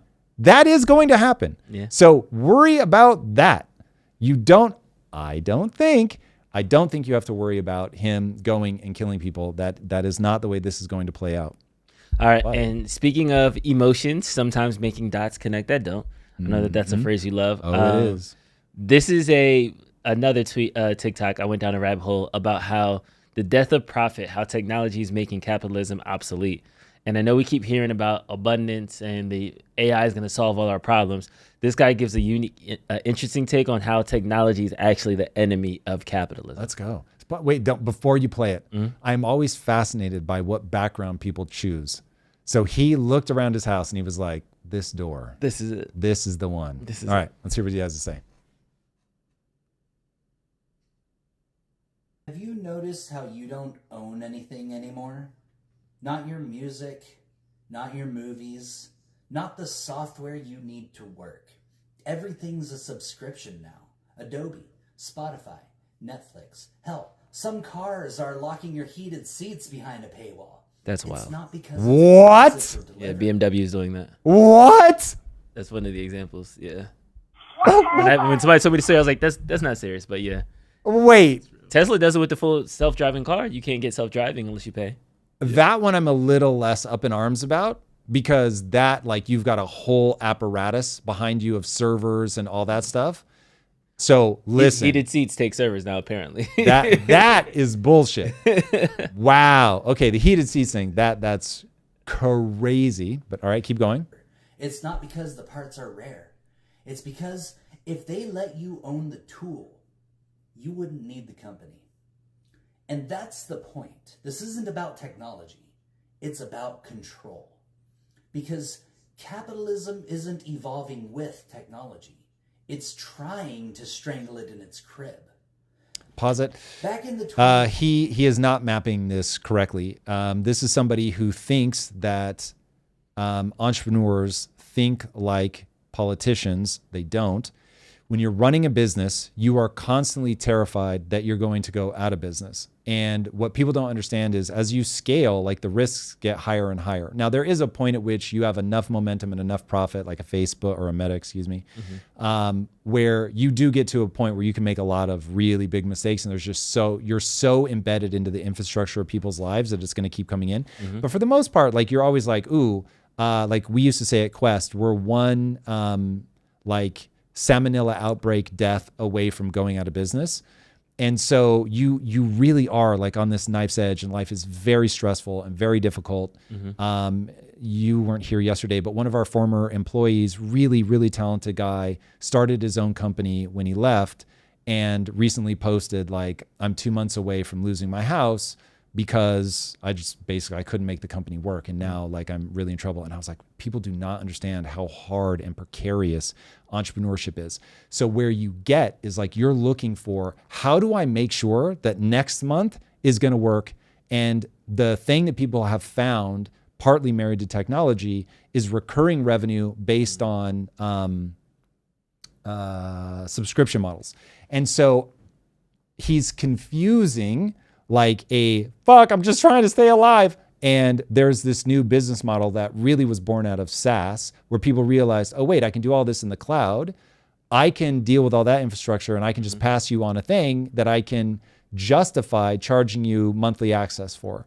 And so tremendous business model innovation that everybody and their dog is trying to move forward.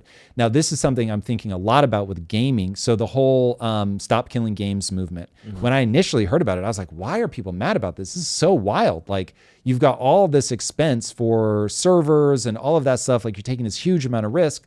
You have all these ongoing costs. Like, there's no way that you can just keep supporting a game that's not making money. Like, I was like, what the fuck? And then you start like listening to the community and you realize that some of it is just this of like, bro, I don't own anything. Like, I keep having things that I love turned off. And this is why private property matters so much. It taps into like this deep thing inside. It's interesting that I'm pointing to my chest as if this were love and emotion, but there's something buried in our brains where it's like, I want to control the things that I own. This is mine. And I don't want anybody to be able to take this from me. Governments largely are designed to protect exactly that. Your ownership of your own life, your ownership of your bodily autonomy, the ownership of the things that you have. And when that's taken, we have revulsion. We react violently to people that violate our sovereignty. So once you start looking at it through that lens, it's like, that's interesting. So as that begins to stack up in people's psyche, and all of a sudden it's like, wait, I've got to pay a service fee for the seat heaters in my car. You get why it's like, flip the table. Now I'm just outraged. Fuck you. Like, even the things where it does make sense, I'm just mad about it. But what he's missing is, so as an entrepreneur, I look at that and go, oh, like, I'm trying to get people to embrace my video game in a way, like, I got to cut through the noise. I got to find a way. So as an entrepreneur, it's just like, I need to be able to pay people salaries. I'm like, okay, so the way that I pay people salaries is to make sure that I structure my servers in a way where I can hand this off to the community and I can market that, hey, we abide by the stop killing games ethos, even though it hasn't been passed into law, because we love you guys and we want you to feel heard. Like, cool, that creates an opportunity. So you're living in these cycles where when the business model is working and it allows companies to have predictable revenue, to drive up their share price, to make sure that they can pay their employees, they're going to do that thing. If people stop buying those things and like, fuck you, I want to own it. Photoshop, stop. Like, bundle it up. Tell me this is what I get today. And like, cool. If you're going to like do advantages in the future, then make me upgrade and we go. And Photoshop will do whatever makes money. But what I want to be very clear about, if they can get you to pay for the thing that they prefer, it makes you mad, but you keep paying for it, they will keep doing it. Yep. But this is about staying in business. This isn't about control. And the second, like, if they could double their share price by giving up control, they'll give up control. Like, I remember back at Quest, we saw marketing was really changing and we started saying, like, you want to lose control of your marketing. Like, it's all stuff that's so self-evident now. That's kind of the Barbieheimer thing where, like, they didn't plan that. Correct. Like, it just kind of took off and the internet took it and they just let it, like, the executives were on the sideline, like, yeah, we just kept retweeting. Like, we didn't post nothing. We didn't create nothing. We just let the internet take it. I also promise you with the Sydney Sweeney thing, they said, look, there are going to be people that interpret this like this, and we won't be able to control it, but they're going to talk about it. And we think that on balance, you're going to come out way ahead. And so they're like, cool, let's roll the dice.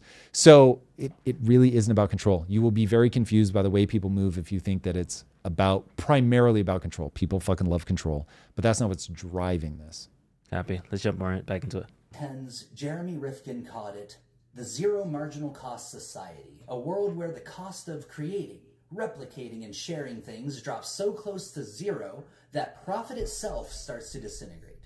Think solar panels producing free energy after installation. Think open source software maintained by volunteers. Think 3D printed housing from local soil. These aren't distant hypotheticals.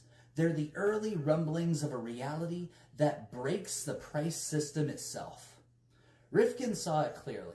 When the marginal cost of production approaches zero, the entire scaffolding of the profit model buckles. He is very right about this. It's not just that selling becomes difficult. It's that the act of selling becomes unnecessary. If the sun powers your home, if your medicine is printed in your kitchen, if your knowledge is boundless and free, then what does the market have left Yes. to mediate? Dude, this is, so listen, if energy costs go to zero and robotics become a thing, you will be in a post-capitalist society. You will have something totally new. All of the models that we try to map to it will make no sense. People are very skeuomorphic with the economy right now. They are trying to make it look like the economies of old. If AI ends up doing that, where energy costs hit zero or effectively zero and labor costs hit effectively zero, it will just be a different universe. Now, humans are still going to human, so they will find ways to make you feel isolated, to feel better than you. Like that game is not going to stop being played. And so the question becomes, what do we end up making the scarce thing? But we will intentionally create scarcity and make sure I'm the only one that has whatever. And maybe that the great irony is it's entirely possible that man-made goods that have flaws and imperfections become the thing. And then you're going to like diamonds versus cubic zirconia. So where it's like, they look the same, but people are still going to be like, yeah, but mine is dripping with blood and yours was made in a lab. Like that's really shit like that will happen. It's like 17 children were killed in the making of my diamond. So brace yourselves. Humans are going to keep humaning until we adjust our DNA, which we will also do. But yeah, it's going to be wild. Value can it add except friction? And yet somehow we're still stuck in a world where access is locked behind paywalls, where movies are deleted from platforms despite already being made, where software you bought yesterday stops working unless you keep feeding it your credit card. Why? Yep. But now it's creating an opportunity for people that either go. So for instance, I'll tell you how I'm thinking through this with the stop killing games. So I can't make any promises yet because there are technological hurdles that may be more expensive than we're able to absorb. But I have an alarm that goes off on my phone every week that says adhere to the principles of stop killing games. So my goal is one of the ways to differentiate ourselves is to say, hey, dear gaming community, we are listening to you. We understand that there's a shift in mentality, that you guys want to have it, to own it, and that's that. And it's completely changing the way that I initially thought. I thought we were just going to be free to play, live service. Because for me as a gamer, I love games like that, but I get that different generation, whatever, it doesn't matter what I like. What matters is where is the buying public at and can you serve them? And as an entrepreneur, you're trying to find the problems that the world faces that they are screaming to have solved. And so if one of the things that people are screaming to have solved is you make me emotionally invest in this game, but you can take it away from me at any moment, absolutely not. Cool. Great. Now I've got a problem that I can actually address. So it's like, I'm going to go in, try to solve that problem. So it's good that people make their voices heard, but the thing, nothing is like this permanent setup. Nothing is like, oh, we're forever trapped in this. No. Entrepreneurs have currently employees that refuse to work for free, obviously rightly so, but that means that they have to make money. And so they're going to do whatever they think that the public will pay for.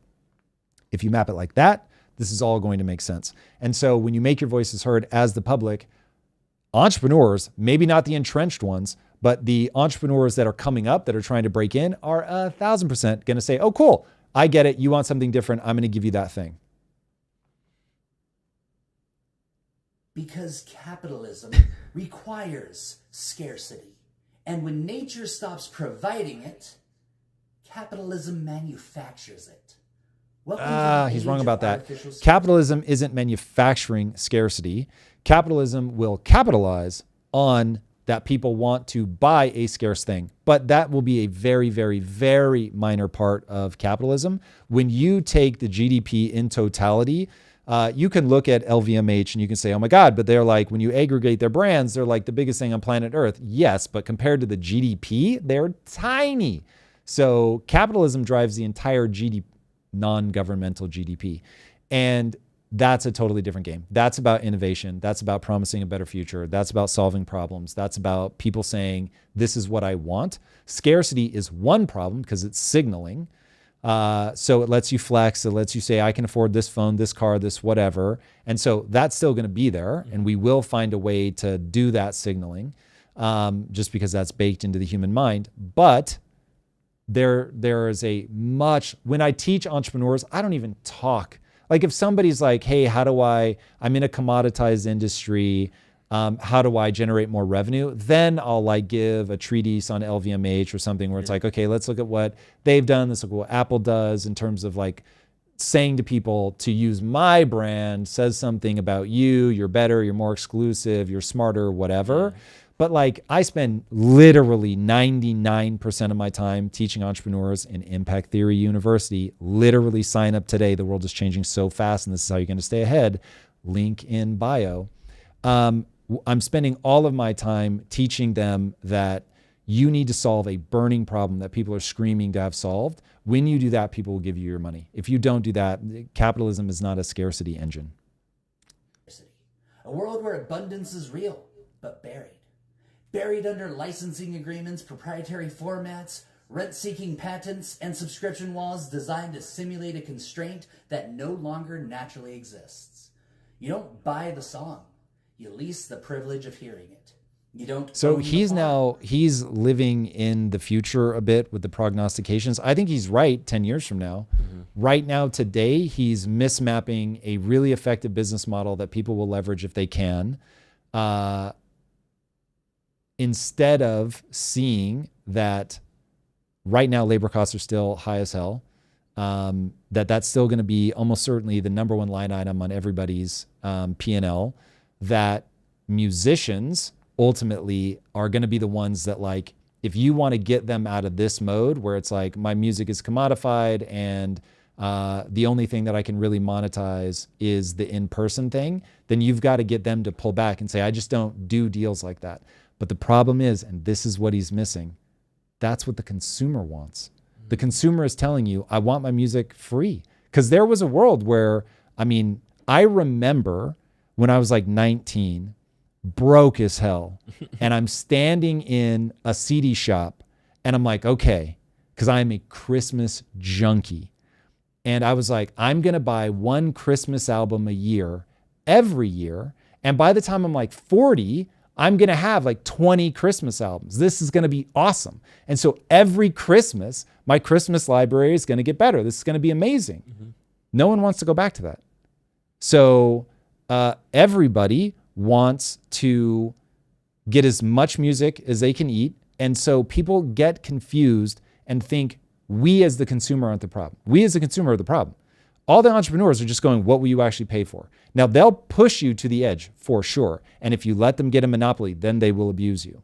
But as long as there's competition, entrepreneurs are like, what are you willing to pay for? Like, what is the problem that I can solve here that will give me the edge? And I can only imagine that people are arguing with me in the feed. So I will just say this, remember my bona fides. With Quest, I went into a market that had 1,400 SKUs on the shelf already into a market that was declining for years. And we became the household name, hundreds of millions of dollars in revenue, $1 billion valuation, like literally no name people. Nobody knew who we were. When we started, we didn't even have like YouTube or anything like that.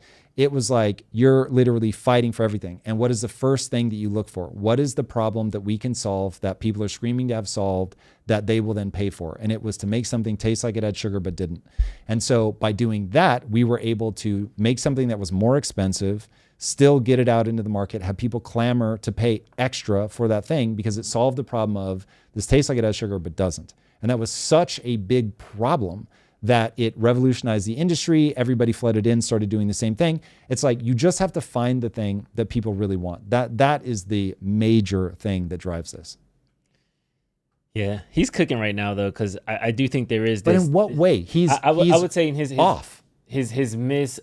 Again, this is emotional dots that are connecting, even though they're feeling like they connect, even though they don't connect. So he's cooking a meal that if you eat, it's going to make you sick. Probably, but it smells very good right now. Yeah, I think that's how this narrative I think is extending, is because it's like, yeah, that does make sense, and yeah, that does make sense, and yeah, that is so true, and yeah, I do feel this way, and then before you know it, you become socialist. So it's like, I see where the slippery slope is going. He's landing in a place. He's like, I think you really want this guy to finish him. All right, let's go. That's what I'm saying, because I think that it's important that you're breaking it down bit by bit, because to the average person, as he starts they would have stopped at this point like, okay, yeah, I don't own anything, and it is subscription. Like here's the thing. Here's what I want people to understand. Yeah. If you want a world where you buy physical CDs and you are limited only by the physical CDs that you buy, or that you want to go back to the Apple model where it's like it's a store, but I still have to buy each song, then prove it. And don't buy your music the way that you're buying it now. And if you stop, if enough people go, I hate this, I'm not willing to participate this anymore, then immediately someone will go, oh, there's a real opportunity here. And so people have to understand, as consumers, you create the behavior that these people are chasing.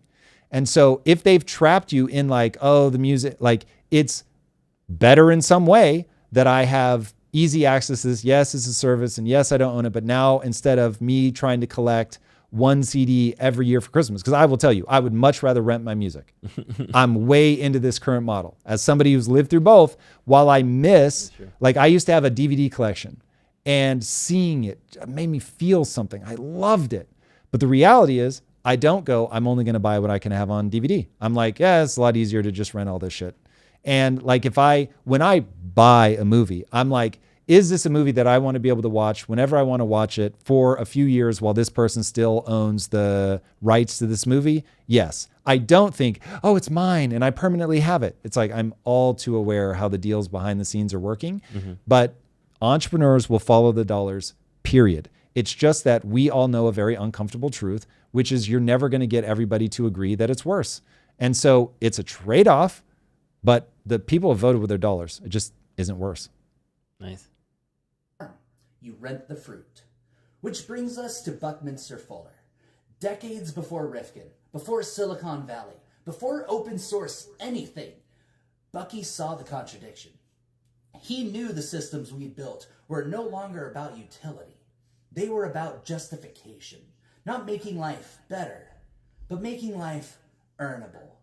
He called out the absurdity in plain language. We keep inventing jobs because of this false idea that everybody has to be employed at some kind of drudgery. So we have inspectors of inspectors. Here we go. And people making instruments for inspectors to inspect inspectors.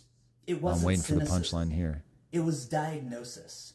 Because Fuller also saw what could come next. He called it ephemeralization. The idea that human systems could do more and more with less and less until eventually you can do everything with nothing. That's not sci-fi. That's what technology is for. Yes. That's what it wants to do. Lower input, higher output. Automation, miniaturization, decentralization, clean water from vapor, protein from precision fermentation, shelter printed from dirt and sunlight, knowledge coded into learning environments more adaptive than any classroom. Pause it, because we still have half the video to go. I don't think we're going to make it. What is his punchline? Because what he's describing now is all true, but that I think that's the irony of this is that he's true on certain levels when it comes to technology, but then its relationship to capitalism. But I think it's the bigger grand scheme of we're all trying to project what this future economy is going to look like. Yes. And we're just kind of looking at it through different lenses. So his takeaway was if we let technology kind of go unfettered, we can actually reduce scarcity. We can actually have it, but people won't make money. So then this artificial checks and balances are going to stop it in the middle. No, people. What ends up happening is the system, everything is going to change. And just like the Industrial Revolution fundamentally changed the world, I'm talking people in England before World War I were effectively permanently locked into a caste system. And there was no way to escape it. And then you have World War I and the Industrial Revolution. And all of a sudden it's like, oh, I know how to fix this thing. And yeah, you can have all this fancy stuff in your house, but if you don't know how to fix the electrical system, you're fucked. And so I know how to fix it. And somebody could learn a trade and they could make a good living. And now all of a sudden it was like, well, I'm in control of my destiny. I can start my own company. I can go do services, whatever. And knowledge work in the form of not just isolated the way that it is now, but turning knowledge into a thing that I can go do allowed people to free themselves from just being servants, because there were very important things that they could understand that they could do to unlock a level of productivity per human hour that we'd never seen before. Then we've had all kinds of revolutions since then, but certainly the information revolution with the internet, now AI, it's like each time these things happen, they fundamentally alter the fabric of society. And so, like, for instance, take the internet made it possible for people to work from anywhere. The internet made the gig economy possible, whether people like it or hate it. It made it possible. It certainly has changed entertainment in ways that I find beyond distressing, because that was the world that I wanted to live in. But yeah, it is what it is. And so you don't have to force the change of the system. My beef with this guy is he's trying to lead with like, this is a problem, this is bad, change the system or whatever. I can't even tell like what he wants me to do other than that. But it's like what he should be doing, in my opinion, is act like an anthropologist who's like, hey, let me tell you what happens when things like this happen. It's like Ray Dalio with the economy.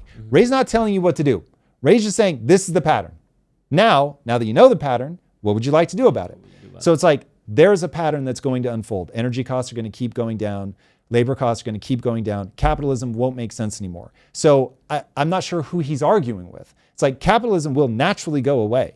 It isn't going to become that you have these dark overlords that are going to hold you down. That's not how capitalists work. So even as the system is like dying out, what you will have is capitalists who let's say can't break free of the old way of thinking. The old way of thinking is, how do I get people to pay for things like over my competition? And as long as you allow for competition, you will inevitably get everybody trying to drive costs to zero, because it is the thing that people respond to most. If I can give you the same quality for cheaper, unless I have a brand name, you're going to come to me. And so people will naturally drive costs down to zero. And so like there's a forcing function to the nature of capitalism. This is why the thing people need to be afraid of is things that are overregulated, that reduce competition. Because when you have competition, the people building are going to try to beat their competitors by doing something you like better and are willing to give your money for. That's the part where I'm like, do people not see that this is actually how this works? Like they so focus on when it goes pathological through regulatory capture, which is why deregulating often fuels growth. So you don't want regulatory capture. You don't want monopolies. Like you want to make sure there's competition, because the way that people compete is by going, I'm desperate to figure out what the public wants so I can give it to them better than my competition. I am trying to fuck up Tim Sweeney. I am trying to beat him in the marketplace. And to do that, I've got to be like, yo, what are people saying? What do they hate about him? What do they not like? I'm going to make sure that I give them that. So I hear stop killing games. I'm like, yo, word, cool. I'm going to go do more of that. I'm going to try to be like more ear to the ground with what the gaming community wants so I can give them that. It's like, that's how you win. So it's like the consumer is losing sight of the fact that they just win and win and win over time with blips of, yes, things are going to go pathological. People are going to try to take advantage. And when the world is stuck in the monthly model, then people are going to start doing take the piss stuff, like charging you a monthly fee for heated seats. The outrage. But that creates an opportunity for somebody else to go, yeah, our heated seats are free. This is like the airlines when people were charging for baggage. That became like the calling card. I think it was Southwest. It was like no baggage fees. And now they have baggage fees, which takes me back to, I'm not gonna lie, I love that. I'm all for free market capitalism. I think that's a good thing. I think that we should have competition. I think that we should have balance. Comment, however, I don't know if this is because I'm finally at a substantial point Atlas Shrug, or if I just fly way too much and I'm too close to the situation. But I literally did a screenshot on my Twitter a couple of days ago where United, Delta, and American, 3 different airlines owned by 3 different conglomerates, all doing the same trip, all within about 2 hours apart, had the exact same price. And that doesn't make sense to me. You can't tell me, yes, there's no price fixing, but 3 different competitors on 3 different states. It's like... No, you don't need price fixing to end up with that. Occam's razor says they're all using an AI, and the AI is watching the patterns, and the AI realizes at this time, if these prices are all the same, you don't have to collude. The AIs will just recognize the pattern. The AIs are not going to be stupid. They're going to, each with an independent AI, which maybe they're not even independent, and it's one person selling it all. It's like... it's going to go, okay, cool, I get what we need to do in this moment. And a stalemate of pricing actually becomes the best way for us to all remain profitable. But then it's going to break at some point, and then the AI is going to realize, cool, if we lower our prices faster right here, right now at this moment, then we optimize for our profits. Because presumably they're going to tell the AI optimize for profits. And then the AI is just going to figure out all the pricing. They are not doing that manually. So the odds that this is collusion is effectively 0, but the odds that the AI will all realize, oh, this is like what we need to do right now in this moment based on like the buying habits.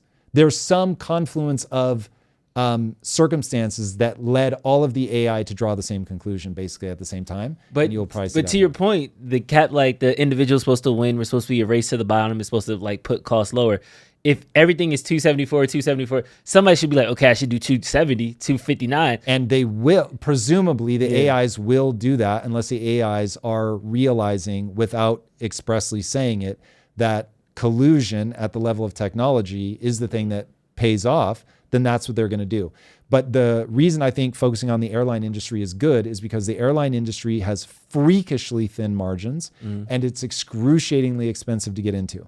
So you're going to see very few airlines come into it. It's regulated to death.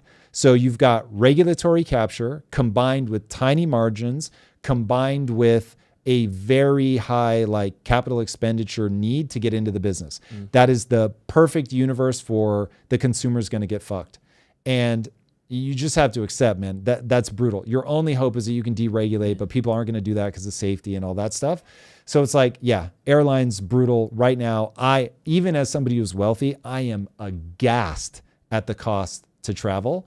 And so, yeah, I mean, that one's tough. There will be over time a way to solve that problem, but it's basically, unless you drive energy costs down, it's going to stay high. So how do I balance that though? That on one side, yes, technology, capitalism, we can vote with our dollar, we can make better decisions, we can incentivize the companies to do the best solution for the consumer.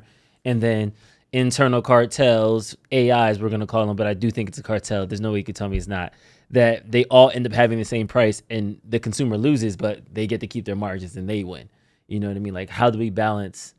I mean, the honest answer is you scream at the things that are worthy of screaming about. And for each person, it's going to be like, my beef is with airlines. And so you go rally your congressperson and you're like, this is an outrage and we've got to do something about it. And in some instances that will be reducing regulations. In other instances that will be increasing regulations. Some instances it will be Trump and people will finally get to play this card, go and bully that industry and, you know, be a real shame if a tariff showed up tomorrow. So yeah, it's going to be that basket of options. And then if prices get too high, people will just stop traveling and then they'll lower prices. And it's a dance. I was frustrated. I'll leave it at that. No, man, I get it. The cost of travel is outrageous. Okay, I feel like we've been stepping around. Zach Anderson, it's sadly probably pretty cheap. His question is how much to buy a congressman. Oh, hey. Let's go. All right, David Alexander, how likely is it that Trump will jail citizens that oppose him, take away citizenship from naturalized citizens, and take away their property and rights? Americans don't feel safe. What do we do? Okay, so it's important to remind yourself that some citizens don't feel safe because you're in a populist moment and there are plenty of people that are like bang on with Trump. They love it. This is what they voted for. They want more of it. What are the odds that he take someone's citizenship away from them? I think he already has. So that would be 100%. Green card holders, stuff like that. Yeah. Green card holders is different. He's also done that, but I'm almost certain, fact check me please, Mason, I'm almost certain he actually has stripped citizenship from, I could be making that up. Maybe I've been propagandized. Please fact check, but I think it's actually happened. So that one gets 100%. What are the odds that he starts jailing Americans that disagree with him? Like average Americans, I would say the answer to that is basically zero. That's not a Trumpian thing. He's perfectly happy to fight and argue. What are the odds that he jails political opponents? Unfortunately, I think that borders on 100%. So the only question becomes, will the political opponents that he jailed, like when we're all looking at the evidence, are we going to be like, I mean, they did commit a crime. So that's where I'm worried that he's going to jail people that deserve to be jailed. And like, I get it. I understand how ridiculous that sounds. And it's just one of those where I'm like, it's terrible for the country. It's terrible for the country. And I don't want to see it happen. Even though you do have to like pull them out into the daylight, you have to prosecute them. But dude, putting them behind bars, I think would be a mistake. This is one where, guys, remember, my core ethos is I don't trust myself. So I totally get if people are like violently opposed to that one, Lord knows, I am very glad I don't get to prescribe policy for the world. But I really do think it is a terrible thing for the country. So, a fact check, Donald Trump has not stripped anyone of U.S. citizenship, though his administration has made denaturalization a higher enforcement priority. But they haven't done it. So they haven't stripped anybody that was like naturalized by birth or anything. That's great. And so, hey, cool. I read a headline somewhere that embedded itself in my mind via propaganda. Yay. So they issued an executive order, but then that was blocked by the Supreme Court for So wait, they tried and the Supreme Court stopped them. Correct. Okay. So I'm guessing I read the headline when they were trying and then just did not get caught up. Okay. Well, there you have it. Sweet. Second one from RJ Johnson. Tom, did you see the SEC ruled liquid staking, earning rewards while keeping tokens tradable, is not a security? This is huge. Now non-programmable blockchains like tokenized gold can generate yield versus depreciating fiat currency. Well, that I haven't heard that. But I think if a business wants to give you any kind of incentive that they want to give you, great. That doesn't mean that it's a security in the company. Yeah, I mean, needless to say, anybody that knows my history and conflict with the US government over this topic will not be surprised by my views on that. But I think it's outrageous the way that the Biden administration was treating digital currencies and things like that. But I do think people need to understand that these are high risk assets, that to a large extent, it's attracting gamblers. People are going to treat it like gambling. And so like non-regulated is almost certainly not the answer. But people ultimately need to own their decision. So there are going to be plenty of people that do things in crypto that are going to be bad. So, but anyway, I'll have to look into that to really formulate a solid opinion on whether that specific thing is going to yield good or bad things. But at a surface level, it seems great. Cool. Awesome. All right, let's jump into Mamdani. Charlie Kirk was on Fox News yesterday breaking down his team and just shows kind of what's his long-term intention. So, New York City socialist Zohran Mamdani resumes his anti-Trump tour today. The New York Times says his plans for free buses and policing were written with the help of other policy aides who, like him, cut their teeth in the Democratic Socialists of America. And until recently... Pause for a sec. So the DSA is something we're going to be talking a lot about. I've watched some of their footage directly myself, I forget what they call it, a meeting, a summit, or whatever. Convention. I think you're probably right about that. And I was literally clutching my pearls. Like, I was shocked. The thing that I heard out of their own mouth is they want to abolish the family. That is so wild to me. So destructive. I did a deep dive around what is it that traps people in poverty. And one of the most devastating policies we have ever done that has been so devastating to poor communities is basically disincentivizing people from having fathers in the house. That's wild. It has terrible outcomes. So anybody trying to abolish the family, they talk about abolishing it as an economic unit. They talk about marriage as being akin to prostitution. I mean, it is a level of absurdity and damaging to the future of this country. This I will not abide. So I'm going to be banging the drum on this one like a lunatic. So get ready for this to come up a lot. So it is super normal for anybody to use other people to help them set their policy. So like anybody trying to do a gotcha that like, this isn't even him, this is other people. Like, bro, you're going to gotcha yourself to death. Everybody, thankfully, listens to the wisdom of other people. That is what you want. So now I'm just saying, don't find it weird that he's talking to other people, but look at the people that he's talking to. So just like I know a lot of people had beef with Project 2025. I was about to bring that up. Yeah, and held Trump's feet to the fire. And look, Trump dodged it. It seems I have not read more than the headlines of Project 2025, but from memory on the headlines, it seems like we're running some of that playbook. So I'm guessing Trump was totally bullshitting, lying, that he was like fucking neck deep in those things. I could be wrong. I don't have a super deep take on that right now. But looking at who the person you're voting for is listening to, I think is very instructive.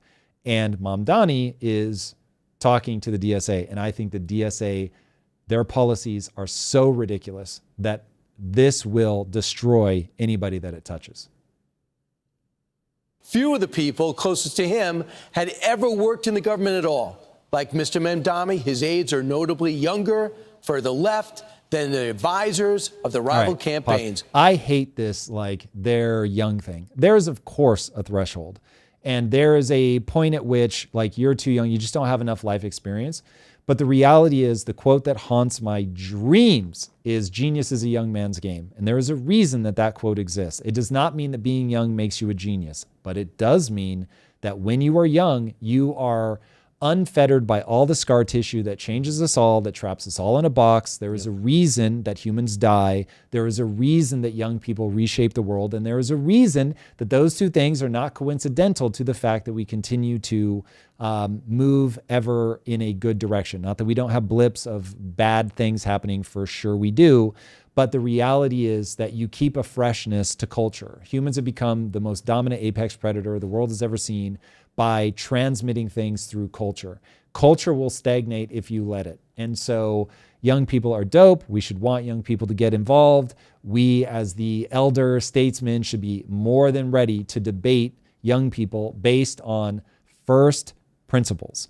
And they're cool. If you have a wiser take on something because you have more breadth of experience, you have deeper knowledge of the first principles and the way that this stuff stacks, then win on the merits of the argument. But dismissing people because they're young is fucking idiotic and ahistoric. So if we can please stop doing that. Now, I'm saying that as the guy that believes, man, I want all the ammunition that I can get against the DSA because I think they're going to destroy America. They are brain rot that will absolutely fuck up anybody that gets involved in the way that they think. But I mean that from first principles. So I don't care if you're young or old. If you have bad ideas that don't track to reality, that's the problem, not being young. All Democrats, by the way, the Democratic establishment, many have spent years fighting it. Here to discuss it is Turning Point founder, Turning Point USA founder, Charlie Kirk. Charlie, great to see you. Great to see you, my friend. All right, first off, on the rise of the socialists, Keem Jeffries, not a word, not a word from Schumer, Dan Goldman. Why not? Where's the leadership? Well, they're terrified, and they want to be on the right side if he becomes mayor. But it goes to show the dysfunction of the Democrat Party, both here in New York and nationally. And understand, the last couple of election cycles, they were able to quell this kind of AOC socialist base. Bernie Sanders won the primary in 2016, but there were a lot of gamesmanship by Hillary Clinton. He was probably going to win it in 2020. Remember, there were more games with Joe Biden. So that base has been quelled for over a decade. And Mamdani, we're about to hear them roar. I don't know if there's a moderate base out there for Democrats, which has got to be scary. So let's take a look at what the Mamdani staff would look like. First, you got his I feel influence. bad for anybody that has to say his name. There's something about Mamdani. My brain always wants to slow down or call him Mamdami. It's brutal. It's brutal out here, folks. To M's and N's. Yeah. Of his parents. Dad's over at Columbia, filling up those Isn't that Ivy fitting, minds? by the way, of all the it's like central Absolutely. casting. Right, absolutely. And then you have his mom, a filmmaker. The guy's got some money. And he's got a rent-control department. That's right. And it's important. The Columbia thing shouldn't be lost. His ideas are an extension of the very thing that we're fighting every single day on college campuses. And undergirding all of this, and you can look at the connective tissue of the radicals, is the public sector teacher unions. They want to get rid of charter schools. They want to get rid of any semblance of school choice. How are They did people a not mass- like up in arms over that? How is it possible? And I know the argument. But how is it possible that people can look at the world with a straight face and be like, you shouldn't be able to choose what school your kids go to? That is the craziest shit I've ever heard in my life. What's the argument then? The argument's very simple. There are some people whose parents will not make good choices for their children. They either they're buried under 3 jobs, they don't have time to think about it, or they don't know. And so we've got to come in, we've got to help make sure that we take that subset of people for whom their parents won't know what the right answer is. And we just need to stop everybody from doing that. And so you're going to go to school in your local area, and we're just going to make those local area schools great. And then if people don't ask the following question, how is it possible that you've had that policy for decades and the numbers of student achievement have gone down? We've spent more money and gotten worse results. Like this is one we have betrayed our children for generation on generation. This one's inexcusable, and we are going to pay a price because on the international stage, we're just not going to be prepared to fend off China, obviously being the one that we need to think about the most, who has like essentially through social pressure, forcibly insisted that these kids get wildly educated, that they work extremely hard, that they become very prepared for a competitive world. And we have not. We have let people get eaten alive by their zip code. We've let people, even in the quote unquote elite classes, turn into like absolute blithering morons.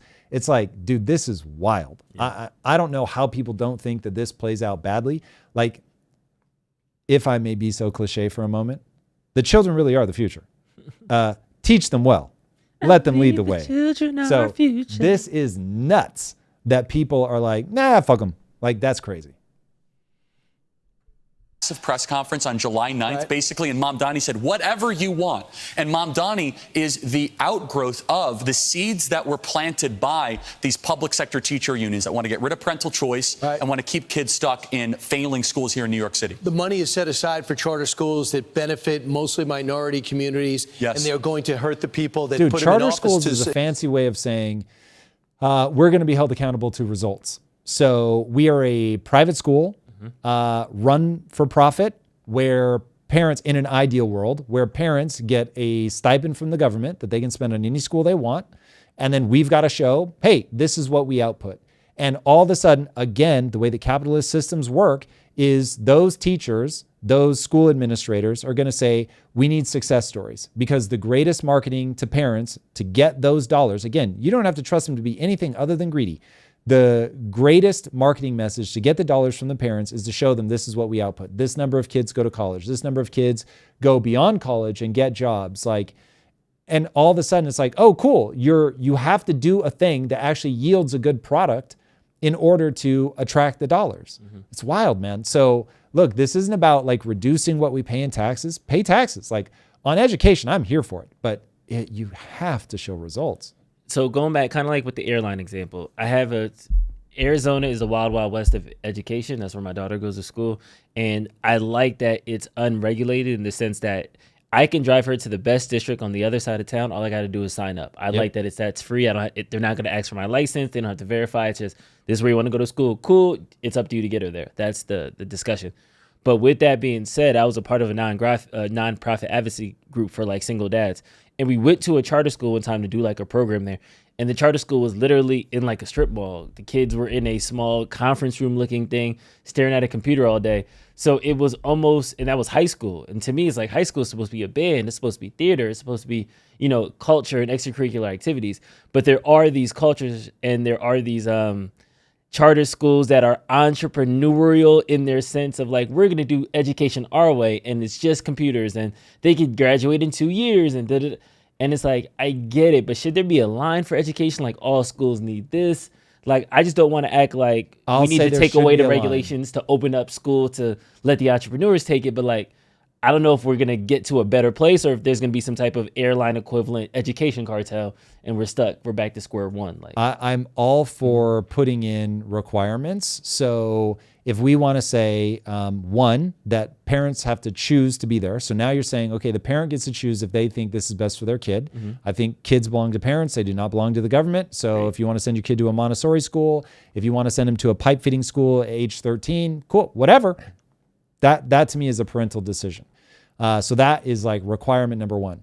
Requirement number two, if we want to say that like there has to be certain academic achievements, okay, I think that starts getting pretty easy to game, and I think it starts to brain rot the way that people teach. But I get it. Like if people want to say you've got to be able to read a grade level, blah, blah, blah, like when you graduate, otherwise we're, going to strip away your credentials, and we only as a government fund the things that are credentialed. I just see ways that can be manipulated. But anyway, I would be open to it if I'm honest. Like I would be like, okay, yeah, there is a set of requirements you could propose that I'd be like, yeah, that's probably a good idea. But also I want to see them be innovative. I want to see people try things that some things aren't going to work. And then parents are going to vote with their dollars and they're going to take their kid away and they're going to move them into a different school. And so it's like, it's going to be a trade-off. The strip mall class where they're staring at computers all day, if they're staring at computers that are helping them with AI, and the AI is actually getting them to the point where they're educated and capable in the real world, and we find kids at 16 that can do things that 24-year-old college grads can't do, I think we'd all be like, damn, like, okay, well, I guess that theater and all that wasn't the end all be all. And then, by the way, I have a feeling that those strip mall schools, much like homeschooling parents, they become part of like these consortiums that go, all right, these 10 strip mall schools come together as a football team, as a band, as a whatever. If it doesn't happen now, it's just because this is so like new and there's not enough people doing it. But over time, I have a feeling that will be a thing. And then also like when I look at the UK schools and the way that they run things, my wife loved it and was like, oh, this is amazing. And she hears about things that we did and she likes some of it and hates other things. And I look at the UK schools and hate all of it and just think, how on earth could they do that? It just seems so lame. But my wife is amazing. And she's smart and she's a wonderful person. And so it's like, clearly it didn't like do any damage. So there's just different ways of doing things. You get indoctrinated being a kid that grows up in America and you think this is the right way to do it. It just isn't. There's a whole lot of ways to do things and we need to judge things by their results. Yeah. Bringing it back to Mamdani and like the in-depth look as his staff, do you think that there is some credence on that? Because I think if we did something similar to Trump, we can find, hey, that was a shifty candidate. We've seen some of the stuff during the confirmation hearings. Like, oh, this guy used to drink a lot 10 years ago. Oh, this guy wants to... We're kind of picking apart the people that he chooses to align himself with. Is that the right way to look at it? Yes. Yes. Yeah. 100%. You should be asking yourself, the people that is advising this person, not are they good or bad people, not should we arrest them, but like if I know that you're being advised by the DSA, then I'm like, okay, I know what the DSA policies are. Admittedly, I need to do a lot more research. Like I am at the beginning of a journey here, but that would be one where I'd be like, oh, okay, I have an initial thinking about that. I'm going to go in, see how this is actually coming out in practice. I don't just want to be at the headline level and then make a whole host of very important decisions. But 100%, people should scrutinize who's advising President Trump. We should scrutinize, I mean, especially if you're in New York, scrutinize who's advising Mamdani, who has become sort of the de facto face of the Democrat Party. So people are wondering why everybody's getting into what's going on in a New York mayoral race. It's because like this is becoming the face of the Democratic Party, who right now is desperately searching for leadership. So yeah, you can treat this more as a left-leaning, where is that party going versus like this is just about the mayor of New York, because I think it's about a lot more than that. Yeah. Polymarket has him winning still, man. I feel like by a lot, like 80-90%. Yeah, I feel like this is only a matter of time before you be. So the moderate left does not have any enthusiasm behind it. They've been in bed with corporations for far too long. Democrat-run cities are not exactly beacons of joy, hope, and prosperity. They've got businesses leaving. So it's like, I get why people are like, hold on a second. Like you say words that sound awesome, but in reality, nothing is changing. And so either nothing is changing or we're moving backwards. So like, I'm not sure what we're arguing about here. So people want something new. So when they hear Mamdani, at least he's saying like, look, status quo ain't gonna cut it. So people are like, yeah. He's doing the Gary's economics thing of like, I know how you feel. I know why you feel that way. And I've got this really easy solution that's very easy to repeat. I'm just going to freeze rent. Fuck these guys. You already hate them. They're stealing from you. They're greedy capitalists. Like we all know that system is dead.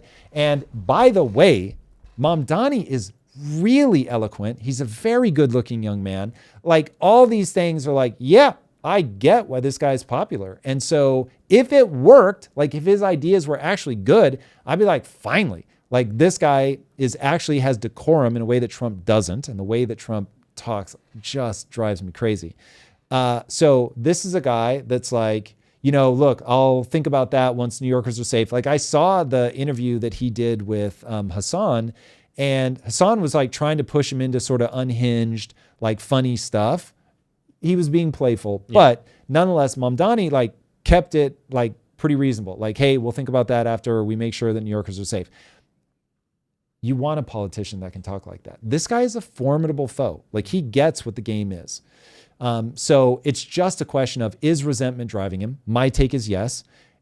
Are his policies diabolical and destined to destroy anything that they like infiltrate on a long enough timeline?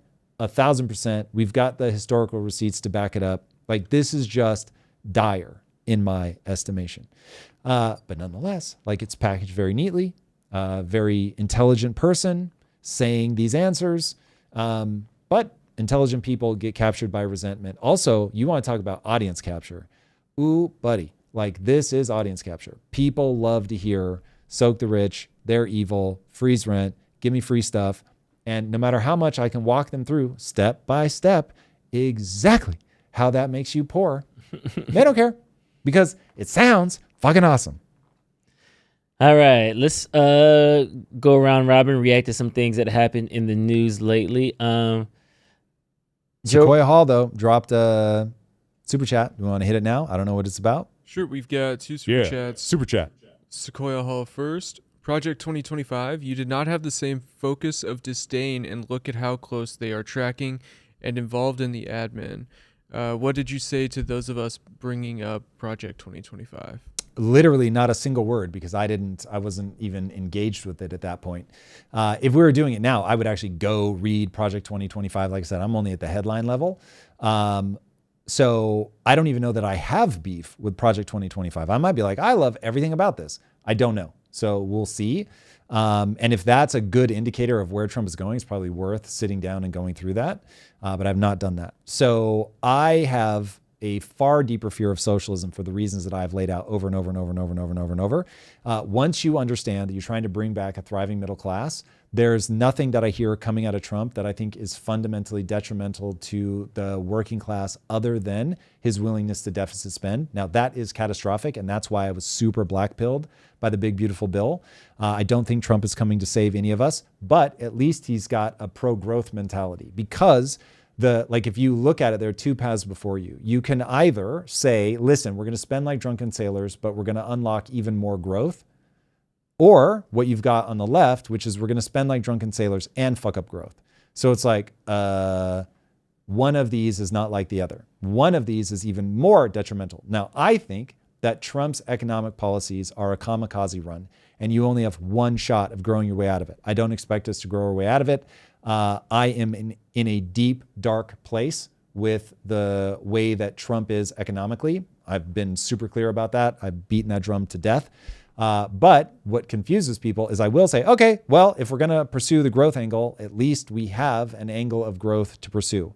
Am I as worried about Trump's authoritarian nature as I am about socialism? No. But am I worried about Trump's authoritarianism? Yes. And there are plenty of clips where I call that out and talk about that. So if you want amplitude, I'm not going to be able to match the amplitude. I, as an individual AI, I have been programmed through my life and through the way that my brain is wired to be way more triggered by this thing, the socialism, communism, than I am by the capitalist abuses that will inevitably transpire over here. Now, if I saw Trump actually acting like a fascist, then I would be like, okay, what the fuck? So I won't go all the way to Diet Hitler, but I will say that he has authoritarian tendencies. And if those aren't checked, ambition will grow in the Eden. And every bit that people let him get away with, it will spiral. It will escalate. There's no doubt about that. So you have to push back. I'll add that Marusha Dark really wants you to do a deep dive on Project 2025. So that might be a good one to go into. And then it might be, however, the deep dives for the channel to continue to exist, we have to do things that the broader world cares about. So if Project 2025 started gaining traction, I would do a deep dive about it. But the deep dives have to justify themselves from a view count perspective. And I've been a little too indulgent on some of my deep dives, and they have not hit the numbers that they need to for the amount of hours that I put into it. So while I like that, and I would love to, like if the world goes there, I'd love to spend the 20, 30 hours doing a crazy deep dive on that, writing a deep dive on it. But anyway, that one isn't just like, oh, it's an interesting topic. It's got to be something we think will perform. With you. Second super chat from John Cragness. Tom, Victorian era one-room schools created more responsible, aware citizens with high levels of civic involvement. Moose Lodge, Rod and Gun, Lions Club, etc. Consider why the difference in outcomes now versus then and implications over time.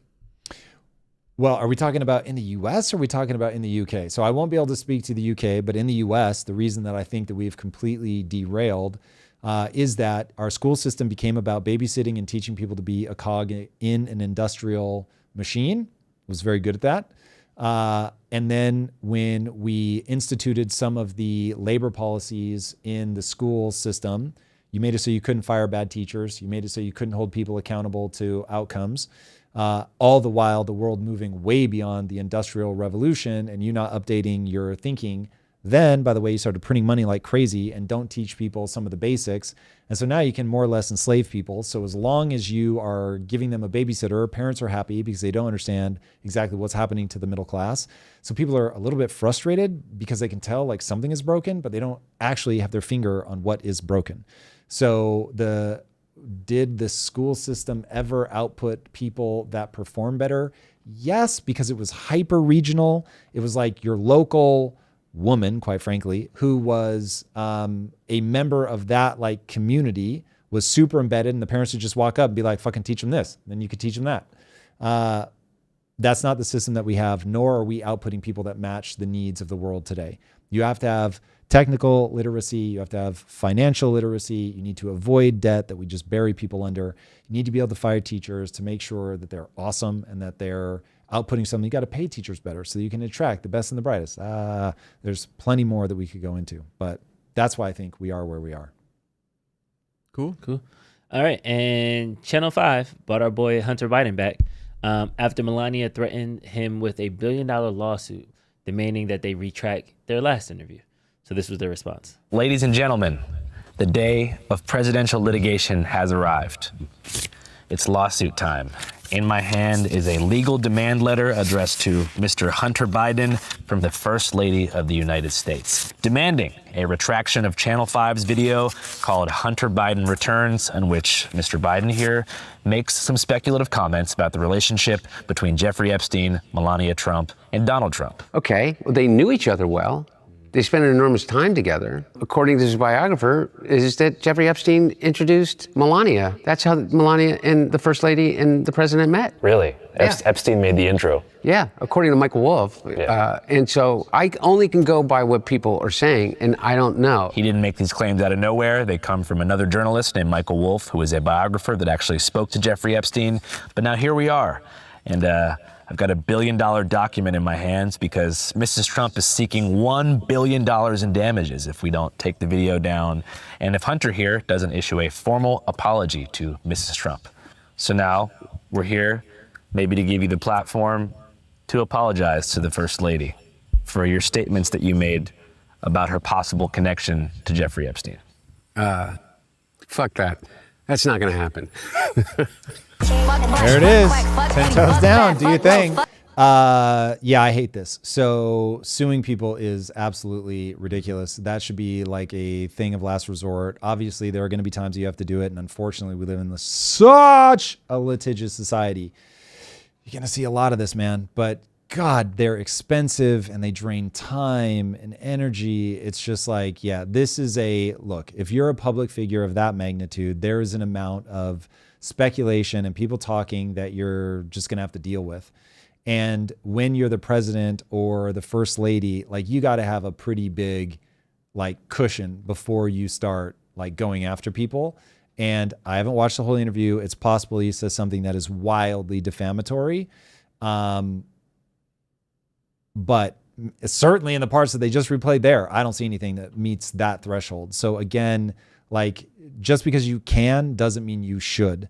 And so somebody that's, speaking as myself, that's entered the political fray, I understand. If I'm lucky, there are going to be people that are talking shit on me and trying to smash me and make me look terrible. And I'm not going to go sue everybody. Now, if you guys know the drama around Ethan Klein, people calling the Child Protective Services on him to get his kids taken away. And then he came at him hard. Fafo, hard. Like there need to be limits and there's going to be a line where you cross it and people are going to push back. So this is not me saying I would never sue anybody. I'm just saying like there's some cushion in this game. And I would want that on the other side where, excuse me, I want to be able to say some pretty unhinged shit before I get sued. And so that means I've got to give people the ability to say, there's a line, of course, 1,000%, there's a line, there's a line, there's a line. But like know the game that you're playing. Yeah. All right, jumping into Rep. Anna Paulina Luna, who talks about interdimensional beings, who said she's seen evidence that they are able to move outside of time. And Dude, this, hold on, before you hit play, like this like really lit the internet on fire. Mm-hmm. This is a fascinating thing that we're probably going to have to wade into more, like the deep conspiracies. It really captures people's imaginations, aliens, alien technology, the government hiding things from you. The pyramids have their 2.5 mile deep things that show that there's alien technology, whatever. Like, it is pretty fascinating, I have to admit. But so you're showing it right now. I did this tweet yesterday. How many views does this have now? 272,000. Bro, this is like by far in the last probably 3 months, my most viral tweet. Like what? So this kind of thing grabs people's attention in a crazy way. All right, play this. This is, the amplitude of response is wild. I can also tell you, and this might sound crazy, but based on our investigations and stuff that we've seen, okay, there is definitely something that I think would rival what we know currently with physics, and a tech that potentially is out there that we don't have the ability to reproduce, because it would basically be like dropping a cell phone right off back during the time of maybe caveman. So like we just don't have the tech to develop it yet. What I can also tell you is, bro, extraordinary claims require extraordinary evidence. Like this to me is so self-evidently internally facing propaganda, where if Eric Weinstein has tweeted about this. Now, I don't know what Eric is actually trying to get at, and I almost replied to him publicly saying, I always want one more sentence from you, Eric. Explain, like, what are you trying to say? I don't know what Eric is trying to say about this, but he's like, why are there never any physicists in that room? I'll tell you why. They don't want physicists in the room because the physicist is going to be like, this is a bunch of bullshit. This doesn't make any fucking sense. Like, answer me this. And the person's going to be like, yeah, I don't fucking know. And so it's like, yeah, this is how I feel talking to people. And remember, if physicists are people that actually understand stuff, I am not a physicist of the economy. I am well aware that Scott Bessent would laugh at my understanding of the economy. Ray Dalio would laugh at my understanding of the economy. And yet, when I sit across from people who like make the most fucking noise about the economy, I'll fucking give them a little bit of data and they're like, I will. And I'm like, people do not understand. They have talking points. So you bring people in like this, you give them talking points, you show them things they don't understand, but like that are understandable. And they're going to go on Joe Rogan and they're going to be able to say with a straight face, because she is not lying. I think she's telling you what she actually believes. This is known as a useful idiot. And why the government is doing internally facing propaganda, I cannot tell you. Avoid the Epstein files. Dude, it really might be that simple, where it's like, you just want 100 different people saying 100 different stories that give commentators like me a new thing to talk about. And I see this and I go, 272,000. Here we go. Let's talk. Yeah. I'm like, hey, Lauren, who writes some of my longer tweet threads, Lauren will write them. I'll be like, yo, Lauren, like, we got to pay attention to this. We got to write more shit like this. And so now, if it really is that simple, there's probably more, but even if it's really that simple, the government's like, like these motherfuckers fall for it every time. Like, we're just going to give them something that they're going to want to talk about, and the whole apparatus of all new media is going to go crazy and they're going to eat this shit up. But we've got to keep doing things like this, where it's like, oh, we've been talking to them about it for years. I was just watching an incredible video on game development. Shout out to the Path of Exile team. And they did this video back in like 2019 at the Game Developers Conference. And they were talking about like, hey, one of the ways that we're able to iterate as quickly as we do is we just at all times have our art team building shit that we don't know that we're ever going to need. And so then we'll be like, all right, we've got, 2 months to put together a new update. What assets do we have? And it's like, oh, we've got these really cool like assets of these bug-like creatures. Rad. This drop is we're gonna tell a story about bug-like creatures, because that's what we have the dope art assets for. Yeah. So you go, all right, these art assets take a year to make them really cool. Just fucking make them. I know that we'll be able to use them in some way, but we can't, like, when we've only got 2 months, go, and now we need dope art assets. So this is what I think is going on in the intelligence community. They're like, I don't know when we're gonna need people to believe in aliens, but like, hey, let's bring some people in and let's show them, look at this cube moving through space. I don't know what it is. We're calling, and you do it like very professionally, and you've got your suit and tie, and We're representatives. We're here today. This is a top secret clearance, and we want to let you know that we have discovered this new material. It's an alloy. We think it's interdimensional beings, and look at the way that they move, and there's no propulsion. There's no signature. Look, we're looking at it in infrared. We can't make this make sense. And you're like, oh, damn, new alloy. Propulsion doesn't make sense. Interdimensional beings. But like the second, and you'll see this as we continue the clip, that Rogan's like, but wait, what does that mean? I. She doesn't fucking know. So, Eric, if you want an answer to why there are no physicists in the room, that's why. And this is Eric Weinstein's questions. Question 1, what is an interdimensional being? Assume I know what a dimension is and what a being is. Question 2, why is there never anyone with their expertise in smooth manifolds, bundles, DOF, phase spaces, etc. around for these briefings? Why avoid all experts? This is serious BS. I want one more sentence, Eric. This is serious BS, and I know that we're being manipulated, and this is just internally facing propaganda. That's what I think he means, but he didn't say it, so I don't want to put words in his mouth. That's sure as hell what I think it is. I feel like we get it, though. Like, this is, I'm leaning toward, not propaganda. I think this is another one of those, like, we can't release this list, release that. Like, give them something. Give the people something just fodder to just chill over. Here's the thing. The way that the human mind works, we get bored easily. We need a new thing to give us that new dopamine secretion, and the Epstein files is a real pain in my ass. This video isn't and your typical I've got to video. like do something to like get people to stop talking about that. I know they're going to get bored anyway, so I just need to give them something new. Here's that new thing. I know these kids go crazy for their fucking aliens. Yeah. And here we go.